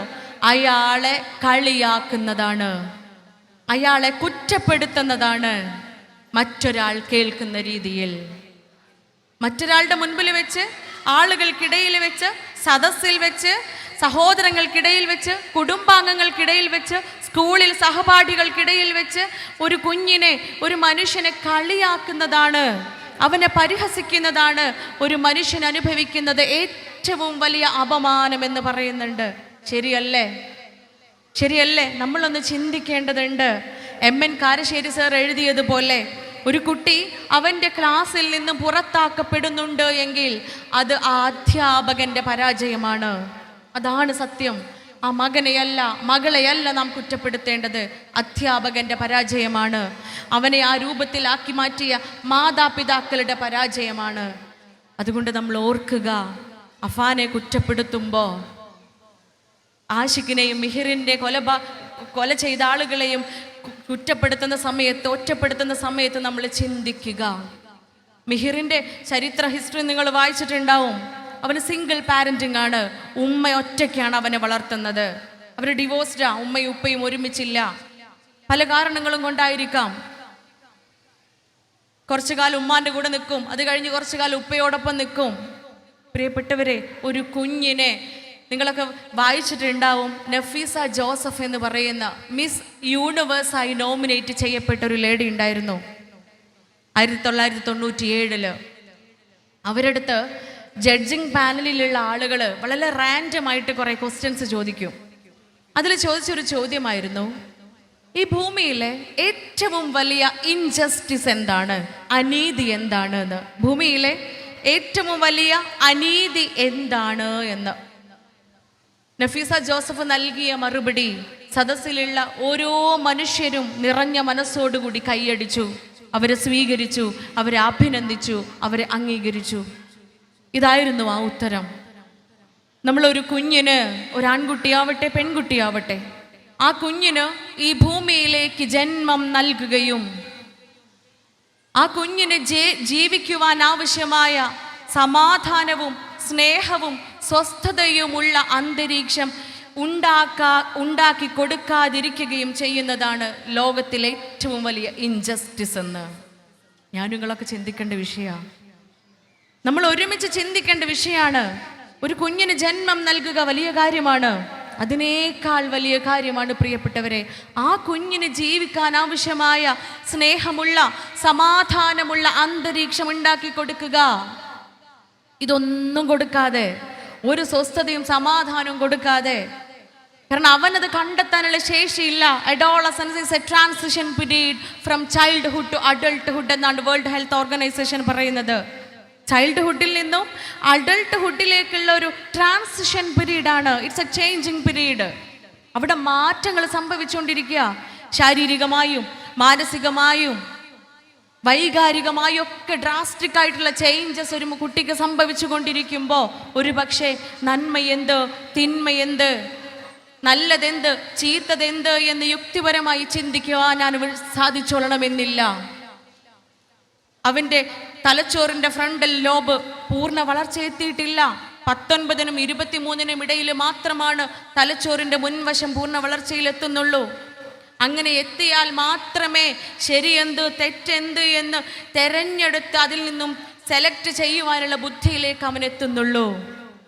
അതിൻ്റെ മുൻപേ ചെയ്തു പോകേണ്ട തെറ്റുകളിലേക്കെല്ലാം, ചതിക്കുഴികളിലേക്കെല്ലാം അവൻ വീഴപ്പെട്ടിട്ടുണ്ടാവും. ഒരിക്കലും നാം കാരണം, എൻ്റെ വളർത്തു ദോഷം കാരണം, ഞാൻ നൽകാത്തത് കാരണം എൻ്റെ കുഞ്ഞ് അബദ്ധത്തിലായിത്തീരരുതേ എന്ന് ഞാനും നിങ്ങളും പ്രതിജ്ഞ എടുക്കേണ്ടതുണ്ട്. പ്രിയപ്പെട്ടവരെ, ചിന്തിക്കുക, അതിന് അപ്ഡേറ്റഡ് ആവുക. മക്കളുടെ ഭാഷ, മക്കളുടെ ഈ രീതികൾ എല്ലാം നമ്മൾ അറിയേണ്ടതുണ്ട്. നമുക്ക് വൈബാക്കണ്ടേ എന്നാ കുട്ടികൾ പറയാ അല്ലേ? നിങ്ങൾ കുട്ടികൾ പറയലില്ലേ വൈബ്? ആരാ നമുക്ക് പഠിപ്പിച്ചെന്ന്? ഇപ്പൊ നമ്മളുടെ ഒക്കെ സ്ഥിരം വാക്കാണ് വൈബ്. നാളെ ഇന്നലെ പറഞ്ഞിട്ടുണ്ടാവും പലരും, നാളെ നമ്മളെ കുടുംബസംഗമല്ലേ, നമുക്ക് വൈബാക്കാന്ന്. ഞാനും നിങ്ങളൊക്കെ പറയാറുണ്ട്, വൈബ് ആരാ നമുക്ക് പഠിപ്പിച്ചെന്നത്? നമ്മളെ മക്കളാണ്. ഈ അടുത്ത് പരിശുദ്ധ ഉംറ കർമ്മം നിർവഹിക്കാൻ വേണ്ടിയിട്ട് പോകുന്ന സമയത്ത് മക്കളെ 3 പേരെയും വിളിച്ചിട്ട് ഞാൻ പറഞ്ഞു, ഓരോ നേരവും നമുക്ക് ഹറമിലേക്ക് പോകണം. ബാങ്ക് വിളി കേട്ട സമയത്ത് അതിൻ്റെ മുൻപേ തന്നെ നമ്മൾ ഹറമിൽ എത്തണം. അപ്പോൾ ഉമ്മയായിട്ട് സഹകരിക്കണം, നിങ്ങൾ കച്ചറയും പ്രശ്നമൊന്നും ഉണ്ടാക്കരുത്, നമുക്ക് ഒരുമിച്ച് പോവാന്ന് പറഞ്ഞപ്പോൾ 3 പേരിൽ ഒരാൾ എൻ്റെ അടുത്ത് പറയാ, അമ്മക്ക് വൈബാക്കമ്മ ഹറമിൽ പോയിട്ട് എന്ന്. ഈ വൈബ് നമുക്ക് പഠിപ്പിച്ചു തന്നത് നമ്മുടെ മക്കളാ. ആരാ നമുക്ക് സിഗ്മ പഠിപ്പിച്ചു തന്നത്? മക്കളാണ്. പ്രിയപ്പെട്ടവരെ, പഠിപ്പിച്ചു തന്നിട്ടില്ലെങ്കിൽ മക്കളിൽ നിന്നും പഠിക്കാൻ കഴിയും നമുക്ക്. വീണ്ടും നമ്മൾ ആ സ്റ്റോറിയിലേക്ക് പോവുകയാണ്. അഡോളസൻസ് എന്ന് പറയുന്ന ആ ഡ്രാമയിൽ അവിടെ എന്താണ് കിഡ്നി പി സ്റ്റിക്കർ, എന്താണ് ക്യാപ്സ്യൂൾ സ്റ്റിക്കർ എന്ന് അറിയാതെ അന്താളിച്ച് നിൽക്കുകയാണ് അവൻ്റെ അച്ഛനെന്ന് അഹങ്കരിക്കുന്ന ഉപ്പ. നമ്മൾ ഓരോരുത്തരും അതെ, നമ്മളവിടെ മനസ്സിലാക്കണം. ഓൺലൈൻ കമ്മ്യൂണിറ്റി ഉണ്ട്, മാനോസ്ഫിയർ എന്ന് പറയുന്ന. ഇന്ന് നമ്മുടെ ആൺകുട്ടികൾക്കിടയിൽ, ആണുങ്ങൾക്കിടയിൽ നിലനിൽക്കുന്ന ഒരു ഓൺലൈൻ കമ്മ്യൂണിറ്റിയാണ് മാനോസ്ഫിയർ. എത്ര പേര് ആ പേര് കേട്ടിട്ടുണ്ടെന്ന് അറിയില്ല. അവരുടെ ഹിഡൻ അജണ്ട എന്താണെന്ന് വെച്ച് കഴിഞ്ഞാൽ, ഒരു സ്ത്രീയുമായി യാതൊരു തരത്തിലുള്ള ബന്ധവും യാതൊരു തരത്തിലുള്ള പരിഗണനയും അവർക്ക് ഈ ഭൂമിയിൽ ആവശ്യമില്ല. ജീവിക്കുവാൻ ഒരു പെണ്ണിൻ്റെ സഹായ സഹകരണങ്ങളോ ഒന്നും തന്നെ ആവശ്യമില്ല എന്ന ചിന്തയുള്ള ഒരു കൂട്ടം ആണുങ്ങൾ. ഇവരുടെ ചിന്ത മുഴുവൻ എന്താ? എങ്ങനെ പെണ്ണുങ്ങളെ ജീവിതത്തിൽ നിന്ന് ഒഴിവാക്കാം. സ്ത്രീകളോട് അത്ര വെറുപ്പ് കൊണ്ട് നടക്കുന്ന, ഒരു തരം ടോക്സിക് മസ്കുലിനിറ്റി കൊണ്ട് നടക്കുന്ന ഗ്രൂപ്പ് ഓഫ് ആണുങ്ങളുടെ ഓൺലൈൻ കമ്മ്യൂണിറ്റിയാണ് മാനോസ്ഫിയർ. ഈ മാനോസ്ഫിയർ എന്ന് പറയുന്ന കമ്മ്യൂണിറ്റിക്കുള്ളിൽ ഇൻസെൽ എന്ന് പറയുന്ന മറ്റൊരു കമ്മ്യൂണിറ്റി ഉണ്ട്. ഇൻസെൽ, ഇതിലുള്ള ആണുങ്ങൾക്ക്, ആൺകുട്ടികൾക്ക് കുറച്ചൊക്കെ കല്യാണം കഴിക്കണം, പെൺകുട്ടികളുടെ സഹായം വേണം, സഹകരണത്തോടു കൂടി മാത്രമേ ജീവിതം സാധ്യമാവുകയുള്ളൂ എന്നൊരു ബോധ്യമൊക്കെ ഉണ്ടാവും. പക്ഷേ അവർക്കതിനുള്ള ശേഷി ഉണ്ടാവുകയില്ല. ഈ ഇൻസലുകളെ ഡിനോട്ട് ചെയ്യുന്ന, അവരെ പ്രതിനിധാനം ചെയ്യുന്ന സ്റ്റിക്കറുകളാണ് ഈ ക്യാപ്സ്യൂളും അതുപോലെ കിഡ്നി പിയും ഒക്കെ.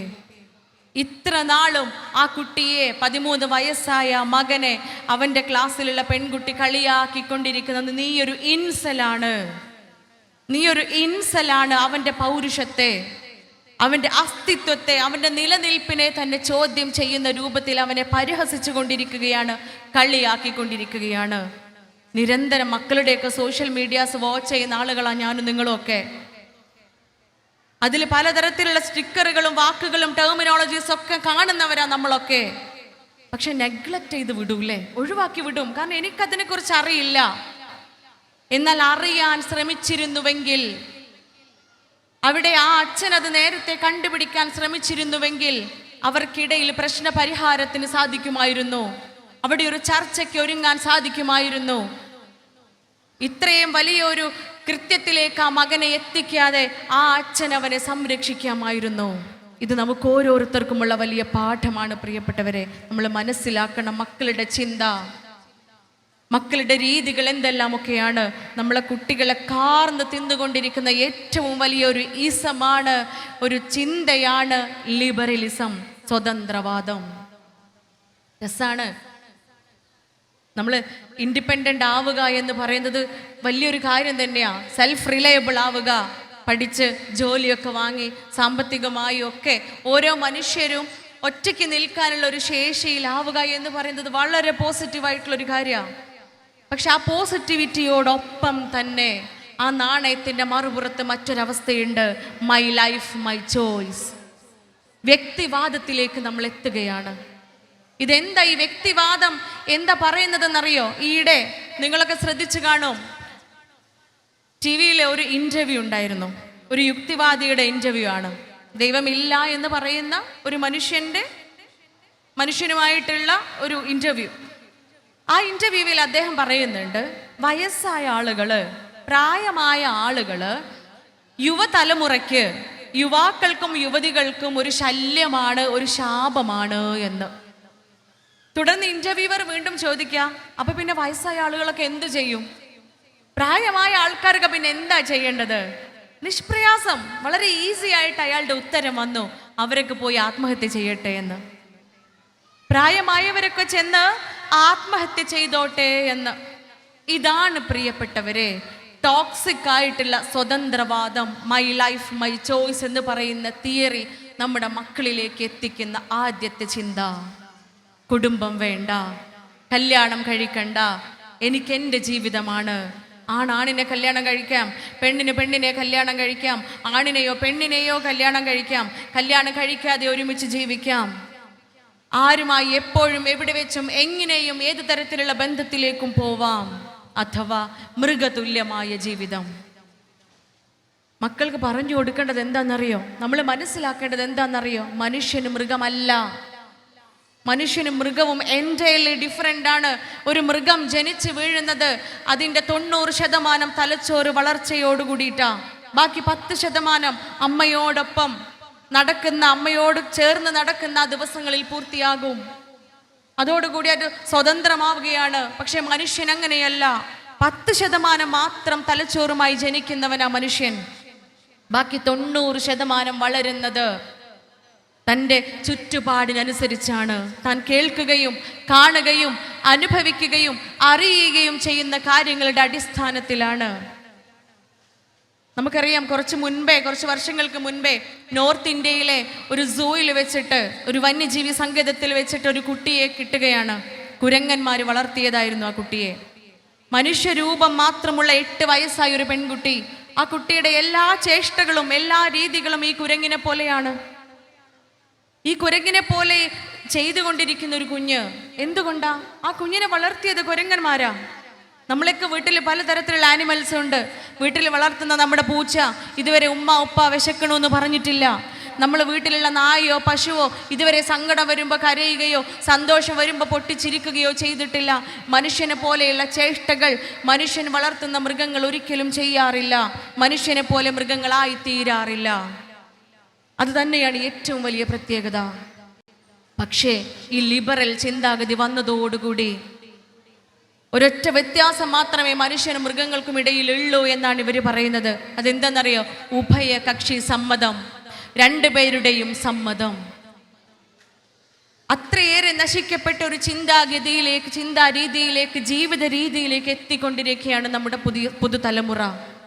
എന്നാലോ ഈ ഇസങ്ങളോ ഈ തിയറികളോ, അത് റെയിൻബോ തിയറി ആയിക്കോട്ടെ, ലെസ്ബിയനിസമോ ഗേയിസമോ ആയിക്കോട്ടെ, ഹോമോസെക്ഷുവാലിറ്റിയോ ബൈസെക്ഷുവാലിറ്റിയോ ആയിക്കോട്ടെ, ലിവിങ് ടുഗദറോ ഡേറ്റിങ്ങോ ആയിക്കോട്ടെ, ലിബറലിസവും ടോക്സിക് ഫെമിനിസവും ടോക്സിക് മസ്കുലാനിറ്റിയും നൽകുന്ന വിഷം നിറഞ്ഞ ഇത്തരം ചിന്താഗതികളായിക്കോട്ടെ, മാനോസ്ഫിയറോ ഇൻസലോ ആയിക്കോട്ടെ, ഏതുമാണെങ്കിലും പ്രിയപ്പെട്ടവരെ, മോഡേൺ രാജ്യങ്ങൾ അല്ലെങ്കിൽ വെസ്റ്റേൺ രാജ്യങ്ങൾ, പാശ്ചാത്യ രാജ്യങ്ങൾ 10-30 വർഷങ്ങൾക്ക് മുൻപേ ചവച്ച് തുപ്പിയ വേസ്റ്റാണ് ഈ ചിന്തകളെല്ലാം.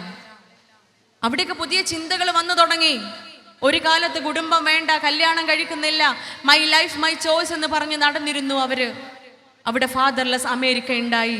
കുട്ടികളില്ല, അച്ഛനില്ലാത്ത, വാപ്പയില്ലാത്ത മക്കൾ നടന്ന് നിരങ്ങാൻ തുടങ്ങി. അവിടെ പ്രായമായ ആളുകൾ ഫ്ലാറ്റുകളിൽ മരണപ്പെടാൻ തുടങ്ങി. അവസാനം ചീഞ്ഞളിഞ്ഞ് ദുർഗന്ധം വരുമ്പോഴാ മറ്റുള്ളവരറിയുക. ഇത്തരം സ്ഥിതിവിശേഷങ്ങൾ കണ്ടു തുടങ്ങിയപ്പോൾ അവിടെയൊക്കെ ഫാമിലി മിനിസ്ട്രീസ് ഉണ്ട്, ലോൺലിനെസ് മിനിസ്ട്രികൾ വരാൻ തുടങ്ങി. ഇറ്റലിയിലും ഫ്രാൻസിലൊക്കെ നമുക്ക് അന്വേഷിക്കാം.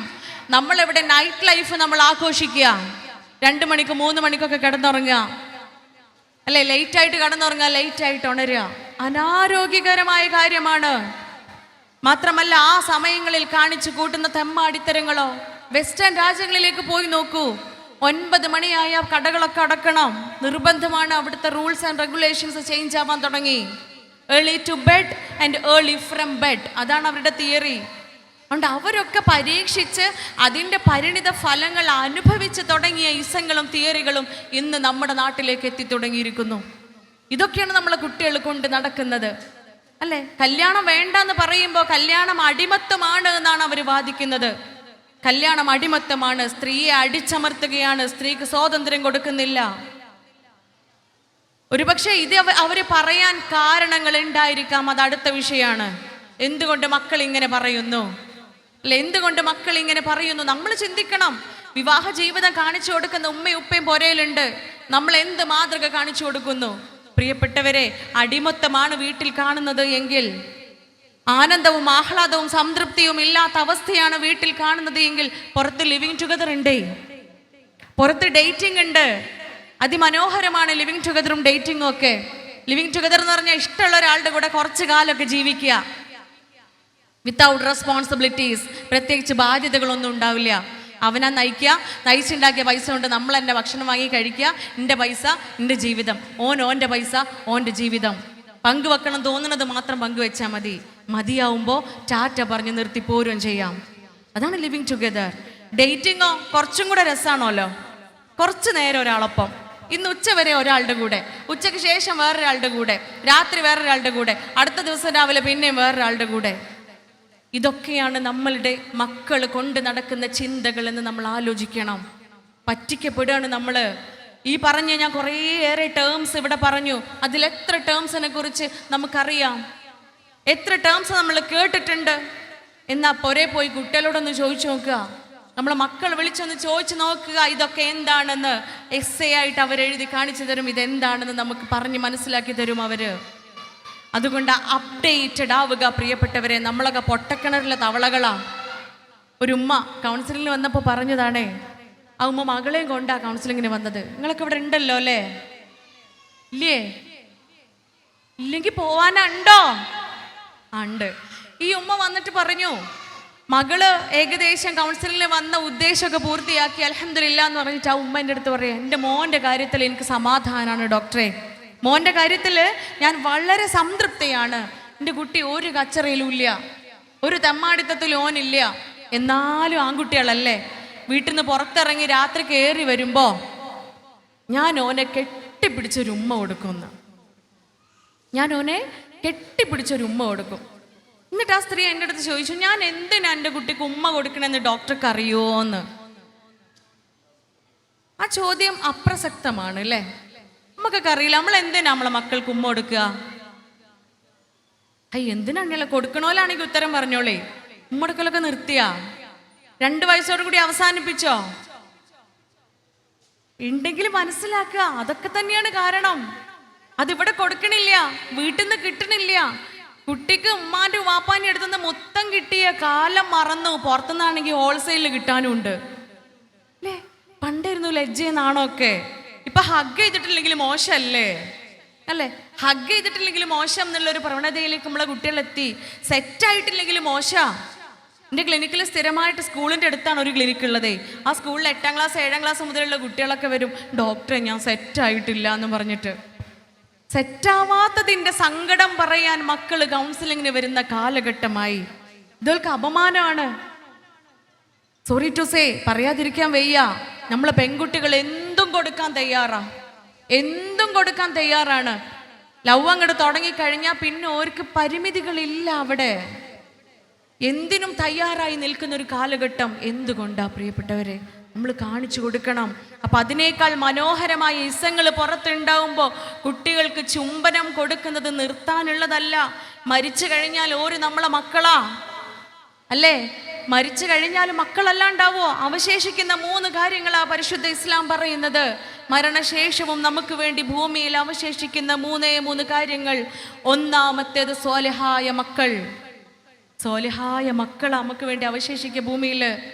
ജാരിയായ സദഖ, വലത് കൈ കൊണ്ട് നൽകുന്നത്, ഇടത് കൈ പോലും അറിയാതെ ചെയ്ത ദാനധർമ്മങ്ങൾ. മൂന്നാമത്തേത് നാവ് കൊണ്ട് പറഞ്ഞു കൊടുത്ത നല്ല വാക്കുകൾ. ഇത് മാത്രം അവശേഷിക്കുന്ന കാലം വരും. സ്വർഗയാത്രയിലെ പ്രവാചകൻ കരീം സല്ലല്ലാഹു അലൈഹി വസല്ലമ പറയുന്നുണ്ട്, ഒരാൾക്ക് താൻ പ്രതീക്ഷിച്ചതിലേറെ പുണ്യം ലഭിക്കുകയാണ് സ്വർഗത്തില്. അത്ഭുതത്തോടെ അയാൾ ചോദിക്കുന്നുണ്ട്, ഞാൻ ഇത്രയേറെ നന്മകളൊന്നും ചെയ്തിട്ടില്ലല്ലോ പടച്ചോനെ എന്ന്. അള്ള കൊടുത്ത മറുപടി എന്താ? നിന്റെ മകൻ ഭൂമിയിൽ നിനക്ക് വേണ്ടി ചെയ്യുന്ന ഇസ്തിഗ്ഫാറയുടെ ഫലമാണ് നീ അനുഭവിക്കുന്നത് എന്ന്. കുഞ്ഞിന് പഠിപ്പിച്ചു കൊടുക്കണം. ഒരു വെള്ളിയാഴ്ച മാത്രം വാപ്പാൻ്റെ ഉമ്മാൻ്റെ ഖബറിങ്ങ ചെന്ന് സിയാറത്ത് ചെയ്ത് പ്രാർത്ഥിക്കലല്ല ഉമ്മാക്കുപ്പാക്കും വേണ്ടിയുള്ള പ്രാർത്ഥന. സദാസമയവും ഓരോ ശ്വാസത്തിലും ഓരോ സുജൂദിലും റബ്ബിർഹംഹുമാ കമാ റബ്ബയാനി സഗീറ എന്ന് പ്രാർത്ഥിക്കത്തക്ക രൂപത്തിൽ മകന് ഇൽമിൻ്റെ ഈമാനിൻ്റെ സംരക്ഷണം മാതാപിതാക്കൾ ഉണ്ടാക്കി കൊടുക്കേണ്ടത്. അത് കൊടുക്കേണ്ട സമയത്ത് കൊടുത്തു തുടങ്ങേണ്ടതുണ്ട് പ്രിയപ്പെട്ടവരെ. അതുകൊണ്ട് സ്നേഹപ്രകടനങ്ങൾ അവസാനിപ്പിക്കരുത്.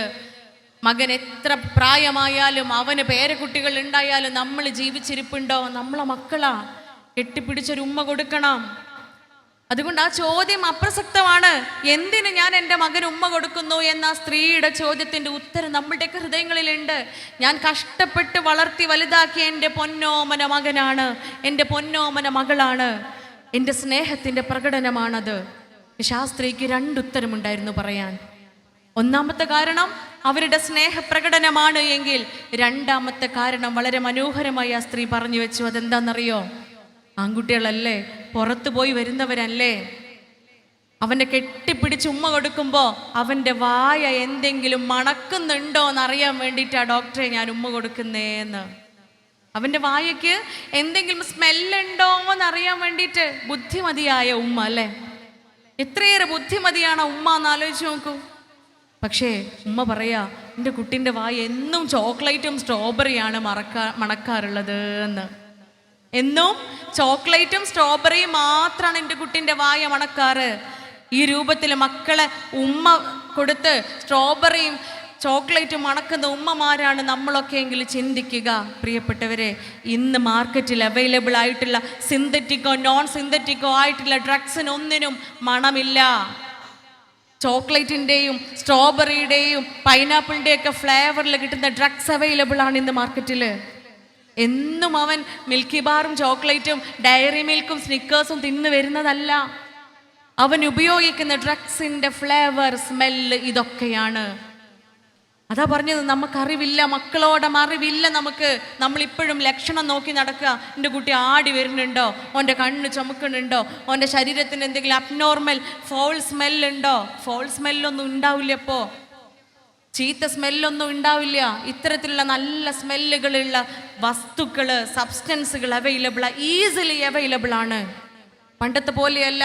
പണ്ടൊക്കെ കിട്ടുന്ന നോൺ സിന്തറ്റിക് ആയിട്ടുള്ള ഡ്രഗ്സ്, ലഹരി പദാർത്ഥങ്ങൾ 2, 3, 4 ദിവസമൊക്കെ ഉപയോഗിച്ചാലേ ലഹരി അടിമപ്പെടുമായിരുന്നുള്ളൂ, അഡിക്ഷനിലേക്ക് എത്തുമായിരുന്നുള്ളൂ. എങ്കിൽ ഇന്ന് സിംഗിൾ യൂസ് മതി, ഒരൊറ്റ ഉപയോഗം മതി. ഒരു ഉമ്മ വന്നത് കുട്ടീനെ കൊതുകടിച്ച് മേലൊക്കെ മുറിയാവണമെന്ന് പറയാൻ വേണ്ടിയിട്ടാ. കുട്ടീൻ്റെ മേലെ എന്നും കൊതുകടിച്ച് മുറിവാകാണ്. ആ മുറിവിൽ സ്റ്റിക്കർ ഒട്ടിച്ചിട്ടാണ് കുട്ടി സ്കൂളിൽ നിന്ന് വരിക എന്ന്. അപ്പോൾ സ്കിൻ ഡിസീസ് എന്തെങ്കിലും ഉണ്ടോ എന്ന് അറിയാൻ വേണ്ടിയിട്ടാണ് കൗൺസിലിംഗ് ക്ലിനിക്കിലേക്ക് കൊണ്ടുവരുന്നത്. സ്കിൻ ഡിസീസ് ആണോ എന്ന് അറിയാൻ വേണ്ടിയിട്ട് വിശദമായി പരിശോധിച്ചപ്പോൾ ഒരു കൊതുകും ഓൻ ഇതുവരെ കുത്തിയിട്ടില്ല. പിന്നെ എന്തിനാ അവൻ സ്റ്റിക്കർ ഒട്ടിക്കുന്നതെന്നറിയോ? പ്രിയപ്പെട്ട ഉമ്മമാരും വാപ്പമാരും കേൾക്കുക. സ്കൂളിൽ ചെന്ന് ബ്ലേഡ് ഉപയോഗിച്ച് ശരീരത്തിൽ മുറിവുണ്ടാക്കും. ഈ മുറിവിലേക്ക് ഡ്രഗ്സ് ഇട്ട് കൊടുക്കും, ലഹരി പദാർത്ഥങ്ങൾ ആ മുറിവിൽ ഇട്ട് കൊടുക്കും. അതിൻ്റെ മുകളിൽ സ്റ്റിക്കർ ഒട്ടിക്കും. നൈമിഷിക നേരം കൊണ്ട് ബ്ലഡിലേക്ക്, രക്തത്തിലേക്ക് അബ്സോർബ് ചെയ്യുകയാണ് ലഹരി പദാർത്ഥങ്ങൾ. അതവനെ മറ്റൊരു ലോകത്തിലേക്ക് എത്തിക്കുകയാണ്. ഉമ്മ വാപ്പയും പാവ അല്ലേ, മുറിയായതാണെന്ന് പറയുമ്പോൾ നമ്മളത് വിശ്വസിച്ചു. ചോക്ലേറ്റ് തിന്നതാണെന്ന് പറയുമ്പോൾ നമ്മളത് വിശ്വസിച്ചു. ഒരു പെൺകുട്ടി, ആ പെൺകുട്ടി ഉമ്മയുടെ മൊബൈൽ ഫോൺ കാണിച്ചിട്ട് എന്നോട് പറയാണ്, ഡോക്ടർ എൻ്റെ മോൾക്ക് ഒരു തരത്തിലുള്ള ചാറ്റിംഗ് ആപ്ലിക്കേഷൻസോ ഒരു തരത്തിലുള്ള അസ്വാഭാവികമായ ബന്ധങ്ങളോ ഇല്ല, എൻ്റെ ഫോൺ നോക്കൂ, ഇതിലൊരു ആപ്ലിക്കേഷനും ഇല്ല എന്ന് പറഞ്ഞിട്ട് കാണിച്ചു തരിക. ആ ഫോണൊന്ന് ചെക്ക് ചെയ്ത് നോക്കി, ഹൈഡ് ചെയ്ത് വെച്ച ആപ്ലിക്കേഷൻസ് എങ്ങനെ സെർച്ച് ചെയ്യാമെന്ന് തൊട്ട് മുമ്പേ വന്നൊരു പെൺകുട്ടി എനിക്ക് പഠിപ്പിച്ചു തന്നിട്ടുണ്ടായിരുന്നു. ആ മെത്തേഡ് ഉപയോഗിച്ചൊന്ന് സെർച്ച് ചെയ്ത് നോക്കിയതാ. ഇൻസ്റ്റഗ്രാമിലെ ഒരൊറ്റ അക്കൗണ്ടും ഇല്ല എന്ന് പറഞ്ഞ ആ ഫോണിൽ, ആ മൊബൈൽ ഫോണിൽ ഉമ്മയറിയാതെ ആർക്കും കണ്ടുപിടിക്കാൻ കഴിയാത്ത രൂപത്തിൽ 4 ഇൻസ്റ്റഗ്രാം അക്കൗണ്ടുകളും ആ അക്കൗണ്ടുകളിലൂടെ 40-ലേറെ ആളുകളോട് ആ പെൺകുട്ടി വളരെ വൾഗറായി ചാറ്റും ചെയ്യുന്നുണ്ടായിരുന്നു. സിമ്പിളായിട്ട് പറ്റിക്കുക നമ്മളെയൊക്കെ. ഇതാണ് പറയുന്നത്, അപ്ഡേറ്റഡ് ആവണം. നമ്മൾ അപ്ഡേറ്റഡ് ആവണം. നമ്മളുടെ അറിവ് ഇവിടെ നിൽക്കേണ്ടതല്ല. കുട്ടികളുടെ അറിവുകളെ കുറിച്ച് നമ്മൾ മനസ്സിലാക്കണം. അവർ കേൾക്കുകയും കാണുകയും അറിയുകയും ചെയ്യുന്ന കാര്യങ്ങളെക്കുറിച്ച് നമ്മൾ വ്യക്തമായ ധാരണ നമുക്ക് ഉണ്ടാവേണ്ടതുണ്ട്. ഒരു ഉമ്മ വന്ന് പറഞ്ഞ പരാതി എന്താണെന്നറിയോ? അവൾ പോക്കെയാണ് ഡോക്ടറെ, ഇപ്പം എൻ്റെ ഫോണിൽ ഒരൊറ്റ ആപ്ലിക്കേഷനും ഇല്ല, അരികെ എന്ന് പറഞ്ഞ ഒരു ആപ്ലിക്കേഷൻ മാത്രമേ ഉള്ളൂ എന്ന്. അരികെ നിങ്ങൾ കേട്ടിട്ടുണ്ടോ? അരികെ ആപ്ലിക്കേഷൻ കേട്ട ആരെങ്കിലും ഉണ്ടോ? ഈ ഉമ്മ കേട്ടിട്ടുണ്ടായിരുന്നില്ല ഇതേപോലെ. ആ ഉമ്മ പറയാണ്, ഞാൻ ചോദിച്ചു എന്താ ഈ ആപ്ലിക്കേഷൻ? ആ കുട്ടി പറഞ്ഞു കൊടുത്തു ഇത്ര ഉമ്മാക്ക്. ഉമ്മ, ഈ ആപ്ലിക്കേഷനിൽ ഇതിൻ്റെ ഉള്ളിൽ കുറേ പാവപ്പെട്ട ആളുകളുണ്ട്, കുടുംബം ഇല്ലാത്തവരോ അല്ലെങ്കിൽ പൈസ ഇല്ലാത്തവരോ ജോലി ഇല്ലാത്തവരോ ഒക്കെ ആയിട്ടുള്ള ഒറ്റപ്പെട്ട ആളുകൾ ആണ് ഇതിൽ അക്കൗണ്ട് ഉണ്ടാക്കുക. ഈ ഒറ്റപ്പെട്ട ആളുകളുടെ നമ്മൾ അതിൽ അക്കൗണ്ട് ഉണ്ടാക്കി കയറിയാൽ പാവപ്പെട്ട ആളുകളുടെ അരികെ നമുക്ക് നിൽക്കാം. അരികെ നിൽക്കുന്നത് പോലെ അവരെ നമുക്ക് സമാധാനിപ്പിക്കാം. അതൊരു പുണ്യകർമ്മല്ലേ, അതൊരു നന്മ നിറഞ്ഞ കർമ്മമല്ലേ എന്ന്. ഇനി അരികയെ കുറിച്ച് കേൾക്കാത്ത ആളുകളിലേക്ക് അരികെ എന്ന് പറഞ്ഞാൽ കേരളത്തിൽ ഇന്ന് ഏറ്റവും കൂടുതൽ ആളുകൾ ഉപയോഗിക്കുന്ന ഒരു ഡേറ്റിംഗ് ആപ്ലിക്കേഷനാണ് അരികെ. ഒരു ഡേറ്റിംഗ് ആപ്ലിക്കേഷനാണ്. അതിനെ സപ്പോർട്ട് ചെയ്യുകയോ കുറ്റം പറയുകയോ ചെയ്യല്ല, നിങ്ങൾക്ക് ബുദ്ധി ഉപയോഗിച്ച് ചിന്തിച്ചാൽ മനസ്സിലാവുന്ന കാര്യങ്ങളാണ്. ഡേറ്റിംഗ് ആപ്ലിക്കേഷനിൽ നമ്മുടെ മക്കൾക്ക് അക്കൗണ്ട് ഉണ്ടോ എന്ന് നോക്കുക, ഒന്ന് പരിശോധിക്കുക. നമ്മുടെ മക്കളുടെ ആരോഗ്യം നമ്മളുടെ അവകാശമാണ്. നമ്മളുടെ മക്കളുടെ ഭാവി നമ്മളുടെ ബാധ്യതയാണ്. അതിൽ ആപ്ലിക്കേഷനിൽ അക്കൗണ്ട് ഉണ്ടാക്കി കഴിഞ്ഞാൽ ഓരോ ദിവസവും ഫ്രീ ആയി നിൽക്കുന്ന ആളുകളുടെ നോട്ടിഫിക്കേഷൻ വരും. ആ ഫ്രീ ആയി നിൽക്കുന്ന ആളുകളുടെ കൂടെ നമുക്ക് കറങ്ങാൻ പോവാം, അവരുമായി എന്തും പങ്കുവെക്കാം, ഉഭയകക്ഷി സമ്മതത്തോടുകൂടി. അത് മാത്രമേ അവിടെ ക്രൈറ്റീരിയ ഉള്ളൂ. ഉഭയകക്ഷി സമ്മതം വേണം. ഇത് മാത്രമേ ഉള്ളൂ റൂൾ ആൻഡ് റെഗുലേഷൻ. ആ അവസ്ഥയിലേക്ക് നമ്മുടെ സമൂഹം എത്തുമ്പോൾ എങ്ങനെ നമ്മൾ പരിഹാരത്തിലേക്ക് എത്തും? എല്ലാത്തിനെയും കുറിച്ച് അറിവുള്ളവരാവുക. മക്കളുടെ ലാംഗ്വേജ്, മക്കളുടെ ഭാഷ, മക്കളുടെ ഇസങ്ങൾ, അവരുടെ ചിന്തകൾ, അവരുടെ സെർച്ച് ഹിസ്റ്ററീസ്. മൊബൈൽ ഫോൺ വാങ്ങി ലോക്കറിൽ കൊണ്ടുപോയി എല്ലാവർക്കും നോക്കിയൻ്റെ സെറ്റ് വാങ്ങലല്ല പരിഹാരം. കാരണം ഈ ഡിജിറ്റൽ എറയിൽ, ഡിജിറ്റൽ കാലഘട്ടത്തിലും എങ്ങനെയാണ് ഗാഡ്ജറ്റ്സും ഡിജിറ്റൽ ഉപകരണങ്ങളും ഇല്ലാതെ ജീവിക്കുക? നോളജ് ലഭിക്കുന്നത് എവിടുന്നാ? കമ്മ്യൂണിക്കേഷൻ നടക്കുന്നത് എങ്ങനെയാ? മൊബൈൽ ഫോൺ വേണം. അതുകൊണ്ട് പൂർണ്ണമായും അത് ഒഴിവാക്കുക എന്നതല്ല സൊല്യൂഷൻ. എൻ്റെ ഫോൺ ഞാൻ എന്തിനു വേണ്ടി ഉപയോഗിക്കുന്നു? എൻ്റെ പഠനത്തിൻ്റെ ഉന്നമനത്തിന് വേണ്ടി, എൻ്റെ ജോലിയുടെ മെച്ചപ്പെടുത്തലിന് വേണ്ടി, എൻ്റെ പ്രൊഫഷന് വേണ്ടി, എൻ്റെ കരിയറിന് വേണ്ടി, എൻ്റെ നോളജ് അപ്ഗ്രഡേഷന് വേണ്ടിയാണ് ഞാൻ എൻ്റെ സമയവും എൻ്റെ മൊബൈൽ ഫോൺ ഉപയോഗപ്പെടുത്തുന്നത് എന്ന ബുദ്ധിയാണ്, യുക്തിയാണ് നമ്മൾക്ക് ഉണ്ടാവേണ്ടത്. അതിനാദ്യം ആ ബുദ്ധിയിലേക്ക് നമ്മൾ മാതാപിതാക്കൾ എത്തണം. മൊബൈൽ അഡിക്ഷൻ മാറ്റാൻ വേണ്ടി കുട്ടികളെ കൊണ്ടുവരും. കൗൺസിലിങ്ങിന് ശേഷം കുട്ടികൾ ചോദിക്കുന്ന ഒരു ചോദ്യം, അല്ല ഡോക്ടർ, ഉമ്മാൻ്റെ ഉപ്പാൻ്റെ കാര്യത്തിൽ എന്താ തീരുമാനം എന്ന്. ഉമ്മാൻ്റെ ഉപ്പാൻ്റെ കാര്യത്തിൽ എന്ത് തീരുമാനം ഉള്ളതെന്ന്. കാരണം മക്കളെക്കാളും അഡിക്ഷനാണ് മൊബൈൽ ഫോണിൽ ഉമ്മാക്കുപ്പാക്കും, ഇല്ലേ? റീചാർജ് ചെയ്യാതെ ഡാറ്റ ഇല്ലാതെ ഒരു ദിവസം പോലും നിൽക്കാൻ പറ്റൂല. ഒരിക്കലും ഒരു ഭാര്യയുടെയും ഭർത്താവിൻ്റെയും കൗൺസിലിങ്ങിൻ്റെ ഇടയിൽ അവരുടെ മൊബൈൽ ഫോൺ പരിശോധിച്ചതാ. അതിലുള്ള ചാറ്റ് ഹിസ്റ്ററി, വാട്സപ്പ് ചാറ്റ് ഹിസ്റ്ററിയിൽ മുളക് പൊടി, ഉപ്പ്, തക്കാളി, പഞ്ചസാര, അരി, റീചാർജ്. വീണ്ടും ഉപ്പ്, മുളക് പൊടി, പഞ്ചസാര, തക്കാളി, ക്യാരറ്റ്, റീചാർജ്. ഇതൊരു പാറ്റേണിൽ ഇങ്ങനെ പോവാ. അപ്പോൾ പറഞ്ഞെടുത്തു അതിൻ്റെ ഇടയ്ക്ക് ഒരു വാക്കും കൂടെ ഉൾപ്പെടുത്താൻ, അല്ലെങ്കിൽ അതൊക്കെ മറന്നു പോവേ. കാരണം പുറത്ത് കല്യാണം കഴിക്കണ്ടെന്ന് പറഞ്ഞ് മക്കൾ നടക്കുമ്പോൾ പുറത്ത് ലിവിങ് ടുഗദറും ഡേറ്റിംഗും ഉണ്ടാവുമ്പോൾ പുറത്തുനിന്ന് ഈ പറഞ്ഞ സ്നേഹപ്രകടനങ്ങളെല്ലാം ഹോൾസെയിലായിട്ട് സുലഭമായി മക്കൾക്ക് ലഭിക്കുമ്പോൾ അതിൻ്റെ ഒരു അണമണി തൂക്കം പോലും പൊരൻ്റെ ഉള്ളിൽ കാണില്ല. വീടിൻ്റെ ഉള്ളിൽ അതിൻ്റെതായ ഒരു പ്രകടനവും കാണുന്നില്ല എങ്കിൽ അവിടെയാണ് നൂറ്റാണ്ടുകൾക്ക് മുൻപേ 1500 വർഷങ്ങൾക്ക് മുൻപ് ഹബീബായ മുത്ത് മുഹമ്മദ് മുസ്തഫ സ്വല്ലല്ലാഹു അലൈഹി വസല്ലമ നമ്മെ പഠിപ്പിച്ചത്, നിങ്ങൾ മക്കൾക്ക് മുൻപിൽ വെച്ച് സ്നേഹം പ്രകടിപ്പിക്കുക. സ്നേഹം പ്രകടിപ്പിക്കണം, ഇറ്റ്സ് ഓക്കെ. പക്ഷെ അതിൻ്റെ മുമ്പിൽ പറഞ്ഞ കാര്യമാണ് മക്കൾക്ക് മുൻപിൽ വെച്ച് സ്നേഹം പ്രകടിപ്പിക്കുക. മക്കൾക്ക് മുൻപിൽ വെച്ച് പരസ്പരം വായിലേക്ക് ഭക്ഷണം വെച്ച് കൊടുക്കുക. ഇത് നിക്കാഹ് കഴിഞ്ഞ് കല്യാണം കഴിഞ്ഞ് 1-2 കൊല്ലം കഴിയുമ്പോൾ വറ്റി വരണ്ടു പോകാനുള്ളതല്ല സ്നേഹം എന്ന് പറയുന്നത്. അത് മക്കൾക്ക് മുൻപിൽ വെച്ച് പ്രകടിപ്പിക്കുമ്പോഴേ ഉമ്മയും ഉപ്പയും തമ്മിലുള്ള സ്നേഹം, സിൻസിയറായിട്ടുള്ള ആത്മാർത്ഥമായിട്ടുള്ള സ്നേഹം കാണുമ്പോഴേ മക്കൾ ആഗ്രഹിക്കുള്ളൂ. പുറത്ത് കാണുന്ന ലിവിങ് ടുഗദർ ഒന്നും അല്ല. ഹറാമായ ബന്ധങ്ങളിലേക്കല്ല പോവേണ്ടത്. എൻ്റെ വീട്ടിൽ ഞാൻ കാണുന്ന ഹലാലായ ബന്ധമുണ്ട്, ഹലാലായ പ്രണയമുണ്ട്.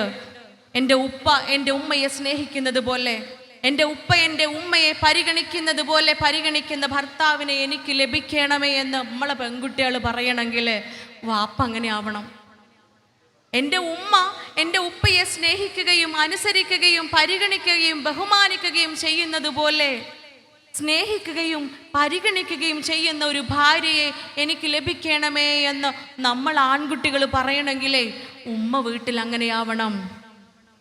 ഒരിക്കൽ ഒരാള് ഭാര്യയോട് ചോദിച്ചു ഇത്രേ, പ്രിയപ്പെട്ടവളെ, നിനക്ക് ഖദീജയെ പോലെ ആയിക്കൂടെ എന്ന്. ഖദീജ റളിയല്ലാഹു അൻഹയെ പോലെ നിനക്ക് ഖദീജയെ പോലെ ആയിക്കൂടെ എന്ന്. അപ്പൊ തിരിച്ചവള് ചോദിച്ചു ഇത്രേ, നിങ്ങള് പ്രവാചകരെ പോലെ ആവോന്ന്. എന്നാ നിങ്ങള് പ്രവാചകരെ പോലെ ആവുമോ? മൂപ്പര് പറഞ്ഞു ഇത്രേ, എന്നാ ഖദീജ ആവണ്ട. മൂപ്പര് പറഞ്ഞു ഇത്രേ, എന്നാ നീ ഖദീജയാകണ്ട. കുറച്ച് പ്രയാസമുള്ള കാര്യമാണല്ലോ, കുറച്ച് പ്രയാസമുള്ള കാര്യമാണെന്നാ പറയണത്. കാരണം എന്താണെന്നറിയോ, നിങ്ങളിൽ ഏറ്റവും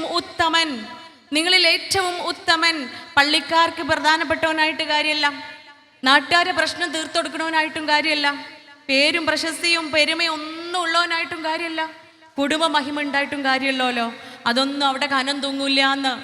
നിങ്ങളിൽ ഏറ്റവും ഉത്തമൻ നിങ്ങളുടെ ഇണയോട്, നിങ്ങളുടെ ഭാര്യയോട്, നിങ്ങളുടെ വീട്ടിലുള്ള സ്ത്രീയോട് ഏറ്റവും മാന്യമായി പെരുമാറുന്നവനാണ് എന്ന്.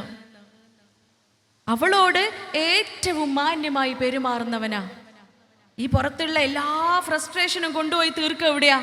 പൊരൻ്റെ ഉള്ളിലാ, അല്ലേ? ഇല്ലേ? എല്ലാ യഥാപം കൊണ്ടൊന്ന് തീർക്കുക പൊരൻ്റെ ഉള്ളിലാ. പാടില്ല എന്നാണ് പറയുന്നത്.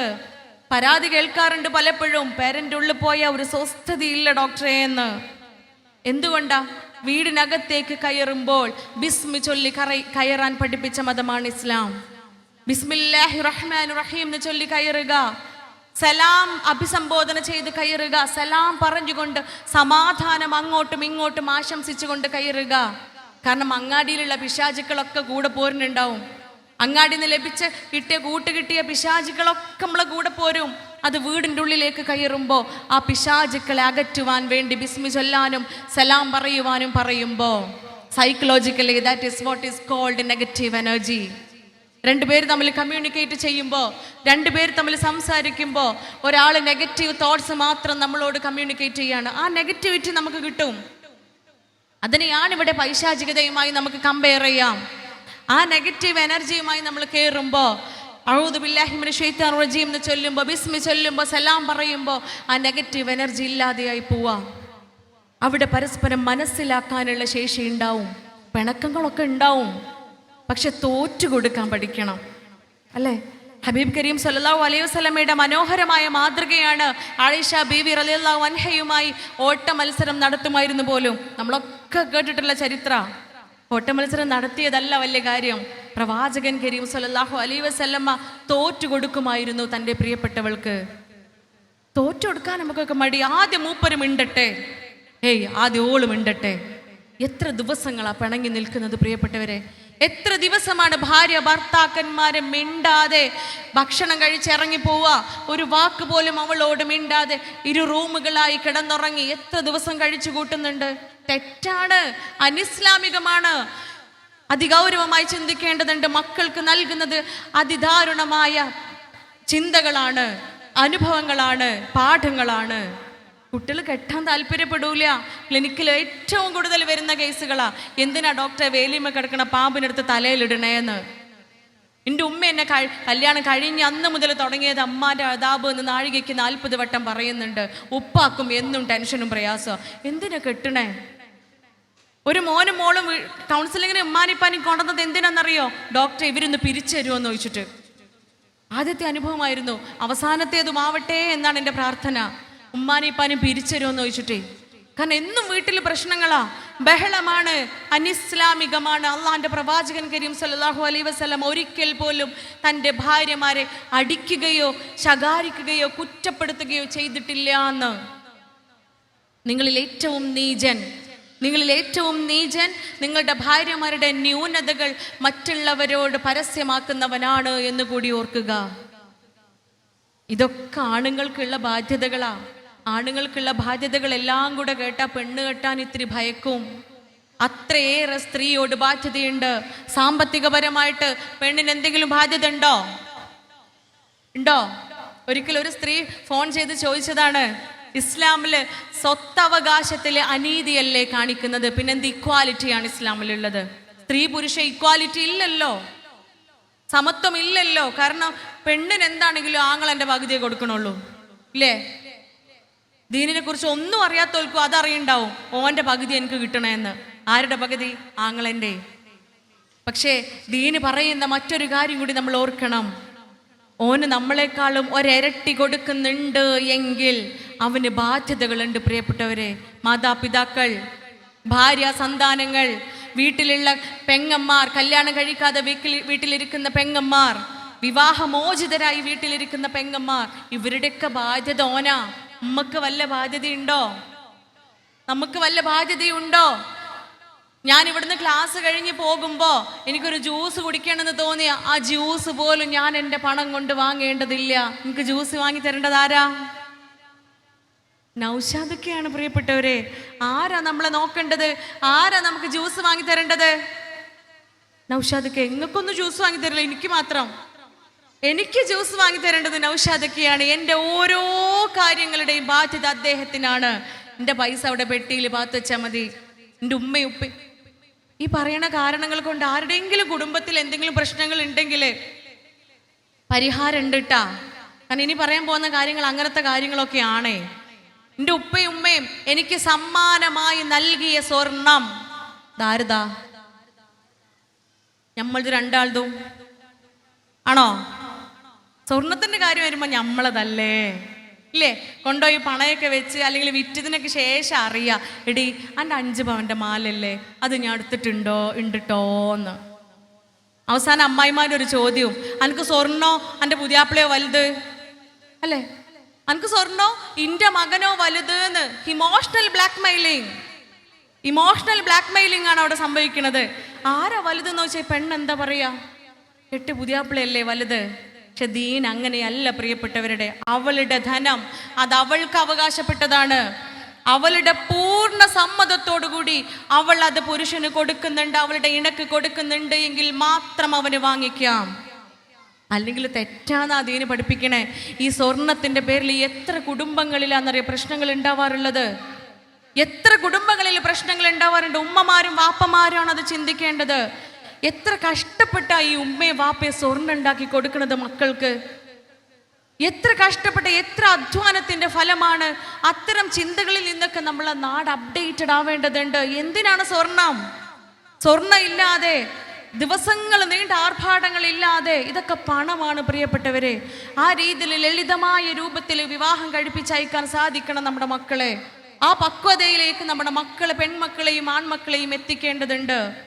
അതുകൊണ്ട് സാമ്പത്തികപരമായി അത്രയും സുസ്ഥിരാവസ്ഥയാണ് സ്ത്രീക്ക് ദീന് നൽകുന്നത്, ഇസ്ലാം നൽകുന്നത്. അതാണ് ഇക്വാലിറ്റി. അതുകൊണ്ട് പുരുഷന്റെ ബാധ്യതകളാണ് പറയുന്നത്. ഈ ബാധ്യതകളെല്ലാം പൂർത്തിയാക്കുമ്പോൾ ഏത് പൊരയിലാ പ്രശ്നം ഉണ്ടാവുക? ഏത് വീട്ടിലാ ഉമ്മയും ഭാര്യയും ഭർത്താവും തമ്മിൽ പ്രശ്നങ്ങൾ ഉണ്ടാവുക? ഭാര്യയോട് പറയുന്നുണ്ട്, നീ അവനെ അനുസരിക്കണം. വാപ്പ മരണപ്പെട്ടാൽ പോലും ഭർത്താവിന്റെ സമ്മതമില്ലാതെ വീട്ടിൽ നിന്ന് പുറത്തിറങ്ങാനുള്ള അവകാശം പെണ്ണിനില്ല. ഈ ബാധ്യതകളെല്ലാം നിറവേറ്റുന്ന ഒരു ഭർത്താവിനെ ആ ഭാര്യയ്ക്ക് അനുസരിക്കാൻ തോന്നും. അതാണ് സ്നേഹം എന്ന് പറയുന്നത്, അതാണ് പരിഗണന എന്ന് പറയുന്നത്. അതുകൊണ്ട് മക്കൾക്ക് മുൻപിൽ വെച്ച് സ്നേഹം പ്രകടിപ്പിക്കുക, മക്കൾക്ക് മുൻപിൽ വെച്ച് സ്നേഹം കാണിച്ചു കൊടുക്കുക. പിണങ്ങി 2 മുറിയിൽ കിടക്കുന്ന ദമ്പതികളുണ്ട് നമ്മൾക്കിടയിൽ. 5 വർഷമായി ഒരു സ്ത്രീയെ ഇന്നും കൗൺസിലിംഗ് ചെയ്തുകൊണ്ടിരിക്കുക. എന്താണെന്നറിയോ? ഭാര്യയും ഭർത്താവും തമ്മിൽ എപ്പോഴും പിണക്കാം. അന്നും പിണങ്ങി 2 റൂമിൽ പോയി കിടന്നു. പിറ്റേ ദിവസം രാവിലെ കാണുന്നത് 9 മണിക്കൂറുകൾക്ക് മുൻപ് മരിച്ച ഭർത്താവിൻ്റെ മൃതശരീരമാണ്. ഇന്നും കുറ്റബോധം പേറി നടക്കുക. ഒന്ന് ക്ഷമ ചോദിക്കുവാൻ, ഒന്ന് പുറത്തു തരാൻ പറയാൻ, ഒന്ന് സ്നേഹം പങ്കുവെക്കാൻ അവർക്ക് സാധിച്ചില്ല. ഒന്നും പറയാതെ മരിച്ചുപോയി. നൈമിഷികമാണ് പ്രിയപ്പെട്ടവരെ ജീവിതം. ഇതല്ല മക്കൾക്ക് നൽകേണ്ട മാതൃക. ഏറ്റവും സ്നേഹമുള്ള കുടുംബാന്തരീക്ഷം ഉണ്ടാക്കി കൊടുക്കുക. അപ്പോൾ മക്കൾ നമ്മളിലേക്ക് വരും. അവരുടെ ചിന്തകളെ, അവരുടെ രീതികളെ, അവരുടെ ഇസങ്ങളെ കുറിച്ച് പഠിക്കാൻ ശ്രമിക്കുക. എപ്പോഴും അവരോട് സംസാരിക്കുക. ബ്ലൂം ടൈം, ക്വാളിറ്റി ടൈം വീട്ടിലുണ്ടാക്കുക. ശരിയാ, നമ്മളൊക്കെ തിരക്ക് പിടിച്ചോടുന്നവരാ, എല്ലാവരും അവരുടേതായ തിരക്കുകളിലാണ്. പക്ഷേ 1 മണിക്കൂറെങ്കിലും വീട്ടിൽ ക്വാളിറ്റി ടൈം നമ്മൾ ഉണ്ടാക്കിയിട്ടില്ല എങ്കിൽ ദിവസവും രാത്രി ഉമ്മയും ഉപ്പയും മക്കളും വല്യമ്മയും വല്ലിപ്പയും എല്ലാവരും അടങ്ങുന്ന ഒരു സദസ്സ്, വളരെ മനോഹരമായൊരിടം, അത് നമ്മൾ സംവിധാനിച്ചിട്ടില്ല എങ്കിൽ നൈമിഷികമായ സ്വർഗവും തേടി നമ്മളെ മക്കൾ പോകും. 6ാം ക്ലാസ് പഠിക്കുന്ന മോനെ പോക്കറ്റിൽ നിന്ന് എടുത്തിട്ട്, കൂള് നിങ്ങളൊക്കെ കേട്ട് കാണും, എല്ലാവർക്കും അറിയുന്നൊരു ഡ്രഗാണ് കൂള്, ചുണ്ടിനടിയിൽ വെക്കുന്നത്. അതെടുത്തിട്ട് എൻ്റെ കയ്യിൽ തന്നിട്ട് അവൻ പറയുക, ഡോക്ടറെ ഇത് ചുണ്ടിൻ്റെ താഴെ വെച്ച് നോക്കി നിങ്ങൾക്ക് സ്വർഗം കാണാൻ പറ്റും എന്ന്. സ്വർഗേ, ഏതാ ഈ സ്വർഗം? ഏതാണ് ഈ സ്വർഗം? സുബഹിക്ക് തണുപ്പത്ത് ശീതീകരിച്ച റൂമിൽ പുതപ്പിനടിയിൽ കിടന്നുറങ്ങുമ്പോ പള്ളിയിലേക്ക് വരൂ എന്ന ബാങ്ക് വിളി കേട്ട് ആ AC ഓഫ് ചെയ്ത് പുതപ്പ് മാറ്റി പള്ളിയിലേക്ക് ഇറങ്ങി തിരിക്കുന്നത്, അവിടെ പ്രയാസം അനുഭവിക്കുന്നില്ല. പ്രയാസം അവിടെ 1 അണുമണി തൂക്കം പോലും കൽവിൽ വരുന്നില്ല. എന്തിനാ? ഈ പറഞ്ഞ സ്വർഗത്തിന് വേണ്ടിയിട്ടാ. പ്രായമായ ഉമ്മാനെ ഉപ്പാനെ ഉറക്കമിളച്ച് നോക്കേണ്ടി വരും. ഉറങ്ങാൻ പറ്റൂല, പുറത്ത് പോവാൻ പോലും ചിലപ്പം പറ്റൂല. കാരണം പ്രായമായ ഉമ്മയും ഉപ്പയും വീട്ടിലുണ്ട്. അവർക്ക് വേണ്ടി ജീവിതത്തിന്റെ ഒരു ഭാഗം തന്നെ മാറ്റിവെക്കേണ്ടി വരും. എന്തിനു വേണ്ടിയിട്ടാ? അവരുടെ കാലിനടിയിലാ എൻ്റെ സ്വർഗമുള്ളത്. പ്രായമായ ഉമ്മയെയും ഉപ്പയെയും പരിചരിച്ച് എന്നിൽ നിന്നും അവർ മരണപ്പെട്ടു പോയാൽ എനിക്ക് വാഗ്ദാനം നൽകിയിട്ടുള്ളത് സ്വർഗമാണ്. അത് സ്വർഗത്തിന് വേണ്ടിയിട്ടാ. മക്കളെ പരിചരിക്കുന്നതും സ്നേഹിക്കുന്നതും ഈ പറഞ്ഞ സ്വർഗത്തിന് വേണ്ടിയിട്ടാ. ഞാൻ അധ്വാനിച്ച് സമ്പാദിച്ചു കൂട്ടിയ എൻ്റെ ധനം, എനിക്ക് മാത്രം ആസ്വദിക്കാൻ ഞാൻ ആഗ്രഹിക്കുന്ന എൻ്റെ ധനത്തിൽ നിന്നും ഇടത് കൈ പോലും അറിയാതെ വലത് കൈ കൊണ്ട് മറ്റൊരാൾക്ക് നൽകണമെങ്കിൽ അത് ആ സ്വർഗം പ്രതീക്ഷിച്ചിട്ടാ. പ്രിയപ്പെട്ടവരെ, നമ്മളൊക്കെ ജീവിക്കുന്നത് ആ സ്വർഗം കാണാൻ വേണ്ടിയിട്ടാവുമ്പോൾ ഇവിടെ നമ്മളെ കുട്ടികൾ പറയാ ഇത് ചുണ്ടിൻ്റെ താഴെ വെച്ചാൽ സ്വർഗം കാണും എന്ന്. അത് മക്കൾക്ക് പഠിപ്പിച്ചു കൊടുക്കണം. അള്ളാഹുവിൻ്റെ സ്വർഗത്തെ, അള്ളാഹുവിൻ്റെ നരകത്തെ, ഇതുകൊണ്ട് ഉണ്ടാവാൻ പോകുന്ന യാതനകളെ. ഇല്ല എങ്കിൽ ഇപ്രകാരമേ ആകൂ. മക്കൾക്ക് ദീനിന്റെ സംരക്ഷണം നൽകുക, ഇൽമിന്റെ സംരക്ഷണം, അറിവിന്റെ സംരക്ഷണം നൽകുക. ഭൗതികമായി എവിടെയും പോയി പഠിച്ചോട്ടെ മക്കള്. നിങ്ങൾ ചൈനയിലും പോയി വിദ്യാഭ്യസിക്കണം എന്നാണ് പ്രവാചകൻ പഠിപ്പിക്കുന്നത്. ചൈനയിലും പോയി വിദ്യാഭ്യസിക്കട്ടെ, ഭൂമിയുടെ ഏത് അറ്റത്തും പോയി പഠിച്ചോട്ടെ. പക്ഷേ കൂടെ ദീന് കൂടി നൽകുക, ധാർമ്മികത കൂടി നൽകുക. ഒരു ഡോക്ടർ മക്കളെ വലുതാക്കി വളർത്തി വലുതാക്കി, വാപ്പായേക്കാ വലിയ ഡോക്ടർമാരായി മക്കള്. വാപ്പ മരണപ്പെട്ടു, പെട്ടെന്ന് മരിക്കുകയാണ് വാപ്പ. മയ്യത്ത് നിസ്കരിക്കും, മക്കള് വരികയാണ് വാപ്പാനെ കാണാന്. മയ്യത്ത് നിസ്കരിക്കാൻ വേണ്ടി മകൻ ഇമാമായി നിന്നു. ആദ്യത്തെ തക്ബീറിൽ കൈകെട്ടി, 2ാമത്തെ തക്ബീറിൽ റുക്കോയിലേക്ക് പോവാണ്. 10,000 വരുന്ന ആളുകളെ മുൻനിർത്തി നമസ്കരിക്കുന്ന പൊന്നുമോൻ. വാപ്പ എന്തേ മകന് കൊടുത്തത്? മോനെ പഠിപ്പിച്ച് ഡോക്ടറാക്കി. വാപ്പാക്ക് എന്ത് കിട്ടി? അതുകൊണ്ട് വളർത്തൽ, പരിചരണം, ഉപദേശം നിർത്താനുള്ളതല്ല. പ്രായത്തിന്റെ ചാബല്യം കാരണം, പക്വതയില്ലായ്മ കാരണം തെറ്റുകൾ സംഭവിച്ചേക്കാം. എന്നും ഉപദേശിക്കുക, എന്നും ഗുണദോഷിക്കുക, എന്നും അവർക്ക് സന്മാർഗം കാണിച്ചു കൊണ്ടിരിക്കുക. അതാണ് മാതൃക. നൂഹ് നബി അലൈഹി സ്വലാത്തു വസ്സലാം 950 വർഷക്കാലം പ്രബോധനം ചെയ്തു. ഒടുവിൽ കപ്പലുണ്ടാക്കി രക്ഷപ്പെടാൻ ഒരുങ്ങുമ്പോഴും പൊന്നുമോനെ വാപ്പയുടെ കൈ പിടിച്ച് കയറി വാ എന്നാ പറഞ്ഞത്. ഇജന്റെ പണിയൊക്കെ പോയിക്കോ എന്ന് പറഞ്ഞിട്ടില്ല. എനിക്കങ്ങനെ ഒരു മകനേ ഇല്ല എന്ന് പറഞ്ഞിട്ടില്ല. അതുകൊണ്ട് മക്കളെ ചേർത്ത് പിടിക്കുക പ്രിയപ്പെട്ടവരെ. കുറ്റപ്പെടുത്താനോ ഒറ്റപ്പെടുത്താനോ അവകാശമില്ല നമുക്ക്. ഏറ്റവും നല്ല മാതൃക കാണിച്ചു കൊടുക്കുക. എന്താണ് ലജ്ജ എന്ന് പഠിപ്പിക്കുക. നമ്മളെ മക്കൾക്ക് ഒട്ടും ഇല്ലാതെയായിത്തീർന്നത് അതാണ്. ഒരു അന്യ പുരുഷനും സ്ത്രീയും തമ്മിൽ തൊടുക എന്ന് പറയുന്നത് അവരുടെ തലയിലേക്ക് ആണി അടിച്ചിറക്കുന്നത് പോലെയാണ് എന്ന് പഠിപ്പിച്ച മതമാണ് ഇസ്ലാം. നമ്മളെ കുട്ടികൾ കാണുന്ന വേദന ഹഗ്ഗയാണ്. അത് പഠിപ്പിച്ചു കൊടുക്കണം. പെൺകുട്ടികൾക്ക് എന്താണ് ലജ്ജ എന്ന് പഠിപ്പിച്ചു കൊടുക്കണം. അന്യനായ ഒരു പുരുഷനെ തൊടാൻ പോലും പാടില്ല എന്ന് പറഞ്ഞു കൊടുക്കണം. ആരൊക്കെയാണ് അന്യർ? അത് നമ്മൾ മാതാപിതാക്കളാണ് പറഞ്ഞു കൊടുക്കേണ്ടത്. കസിൻസ്, നിയാൻസിസ് എന്നൊക്കെ പറഞ്ഞിട്ട് വീട്ടിൽ വരും, ഹഗ് ചെയ്യുകയും കെട്ടിപ്പിടിക്കുകയും ഷെയ്ക്കാൻഡ് കൊടുക്കുകയും ചെയ്യുമ്പോൾ നമ്മൾ തടയണം. അവിടെ പാടില്ല, നിങ്ങൾ അന്യരാണ്. ഹലാലാക്കപ്പെട്ട ബന്ധമുണ്ടെങ്കിൽ അതിൽ മാത്രം തുടരുക. ഈ ബോധം കുഞ്ഞുനാളിലേ പഠിപ്പിക്കേണ്ടതാ. അതൊരു വലിയ പ്രോസസ്സാ. ശീലിപ്പിക്കലാണ്. അതാണ് ഇസ്ലാമിന്റെ രീതി. 7 വയസ്സ് മുതൽ ശീലിപ്പിക്കുന്നുണ്ട് നമസ്കാരം. 3 വർഷത്തെ ലോങ് 3 years 3 വർഷത്തെ പരിശീലനത്തിനൊടുവില ചെയ്തിട്ടില്ലെങ്കിൽ അടിക്കാൻ പറയുന്നത്. അതാണ് മാതൃക. അതുകൊണ്ട് ശീലിപ്പിക്കുക. കുഞ്ഞുനാള് മുതലേ. സിമ്പിളല്ല, കാര്യങ്ങൾ ലഘൂകരിക്കാൻ പാടില്ല. കുട്ടിയല്ലേ, ചെയ്തോട്ടെ. അങ്ങനെയല്ല പ്രിയപ്പെട്ടവരെ. കുഞ്ഞിലേ സ്നേഹം ചാലിച്ചുകൊണ്ട് ഉപദേശിക്കുക, ദീന് പറഞ്ഞു കൊടുക്കുക, പഠിപ്പിക്കുക. ഇൻഷാ അല്ലാഹ് കൺകുളിർമയേകുന്ന മക്കളും കുടുംബാംഗങ്ങളുമാക്കി തീർക്കുവാൻ നമുക്ക് ഓരോരുത്തർക്കും സാധിക്കുമാറാവട്ടെ. ഇത്തരത്തിലുള്ള നീച പ്രവൃത്തികളിൽ ഏർപ്പെട്ട് ദുഃഖം പേറുന്ന മാനസികാവസ്ഥയിൽ നിന്നും പടച്ചോൻ നമ്മെ സംരക്ഷിക്കുമാറാവട്ടെ. ഇൻഷാ അല്ലാഹ് ഇതുപോലെ എന്നും ഇങ്ങനെ കൂടിയിരിക്കുവാൻ, ഈ ബന്ധത്തിൻ്റെ ഊഷ്മളത ഒരിക്കൽ വീണ്ടും വീണ്ടും ഇങ്ങനെ വർദ്ധിപ്പിക്കുവാൻ നിങ്ങൾക്ക് ഓരോരുത്തർക്കും സാധിക്കുമാറാവട്ടെ. എല്ലാ അർത്ഥത്തിലും ആഴത്തിലും ഇതിൻ്റെ പൂർണ്ണതയിൽ നമ്മിൽ നിന്നും തമ്പുരാൻ സ്വീകരിക്കുമാറാവട്ടെ. അൽഹംദുലില്ലാഹി റബ്ബിൽ ആലമീൻ. അസ്സലാമു അലൈക്കും വറഹ്മത്തുള്ളാഹി വബറകാതുഹു.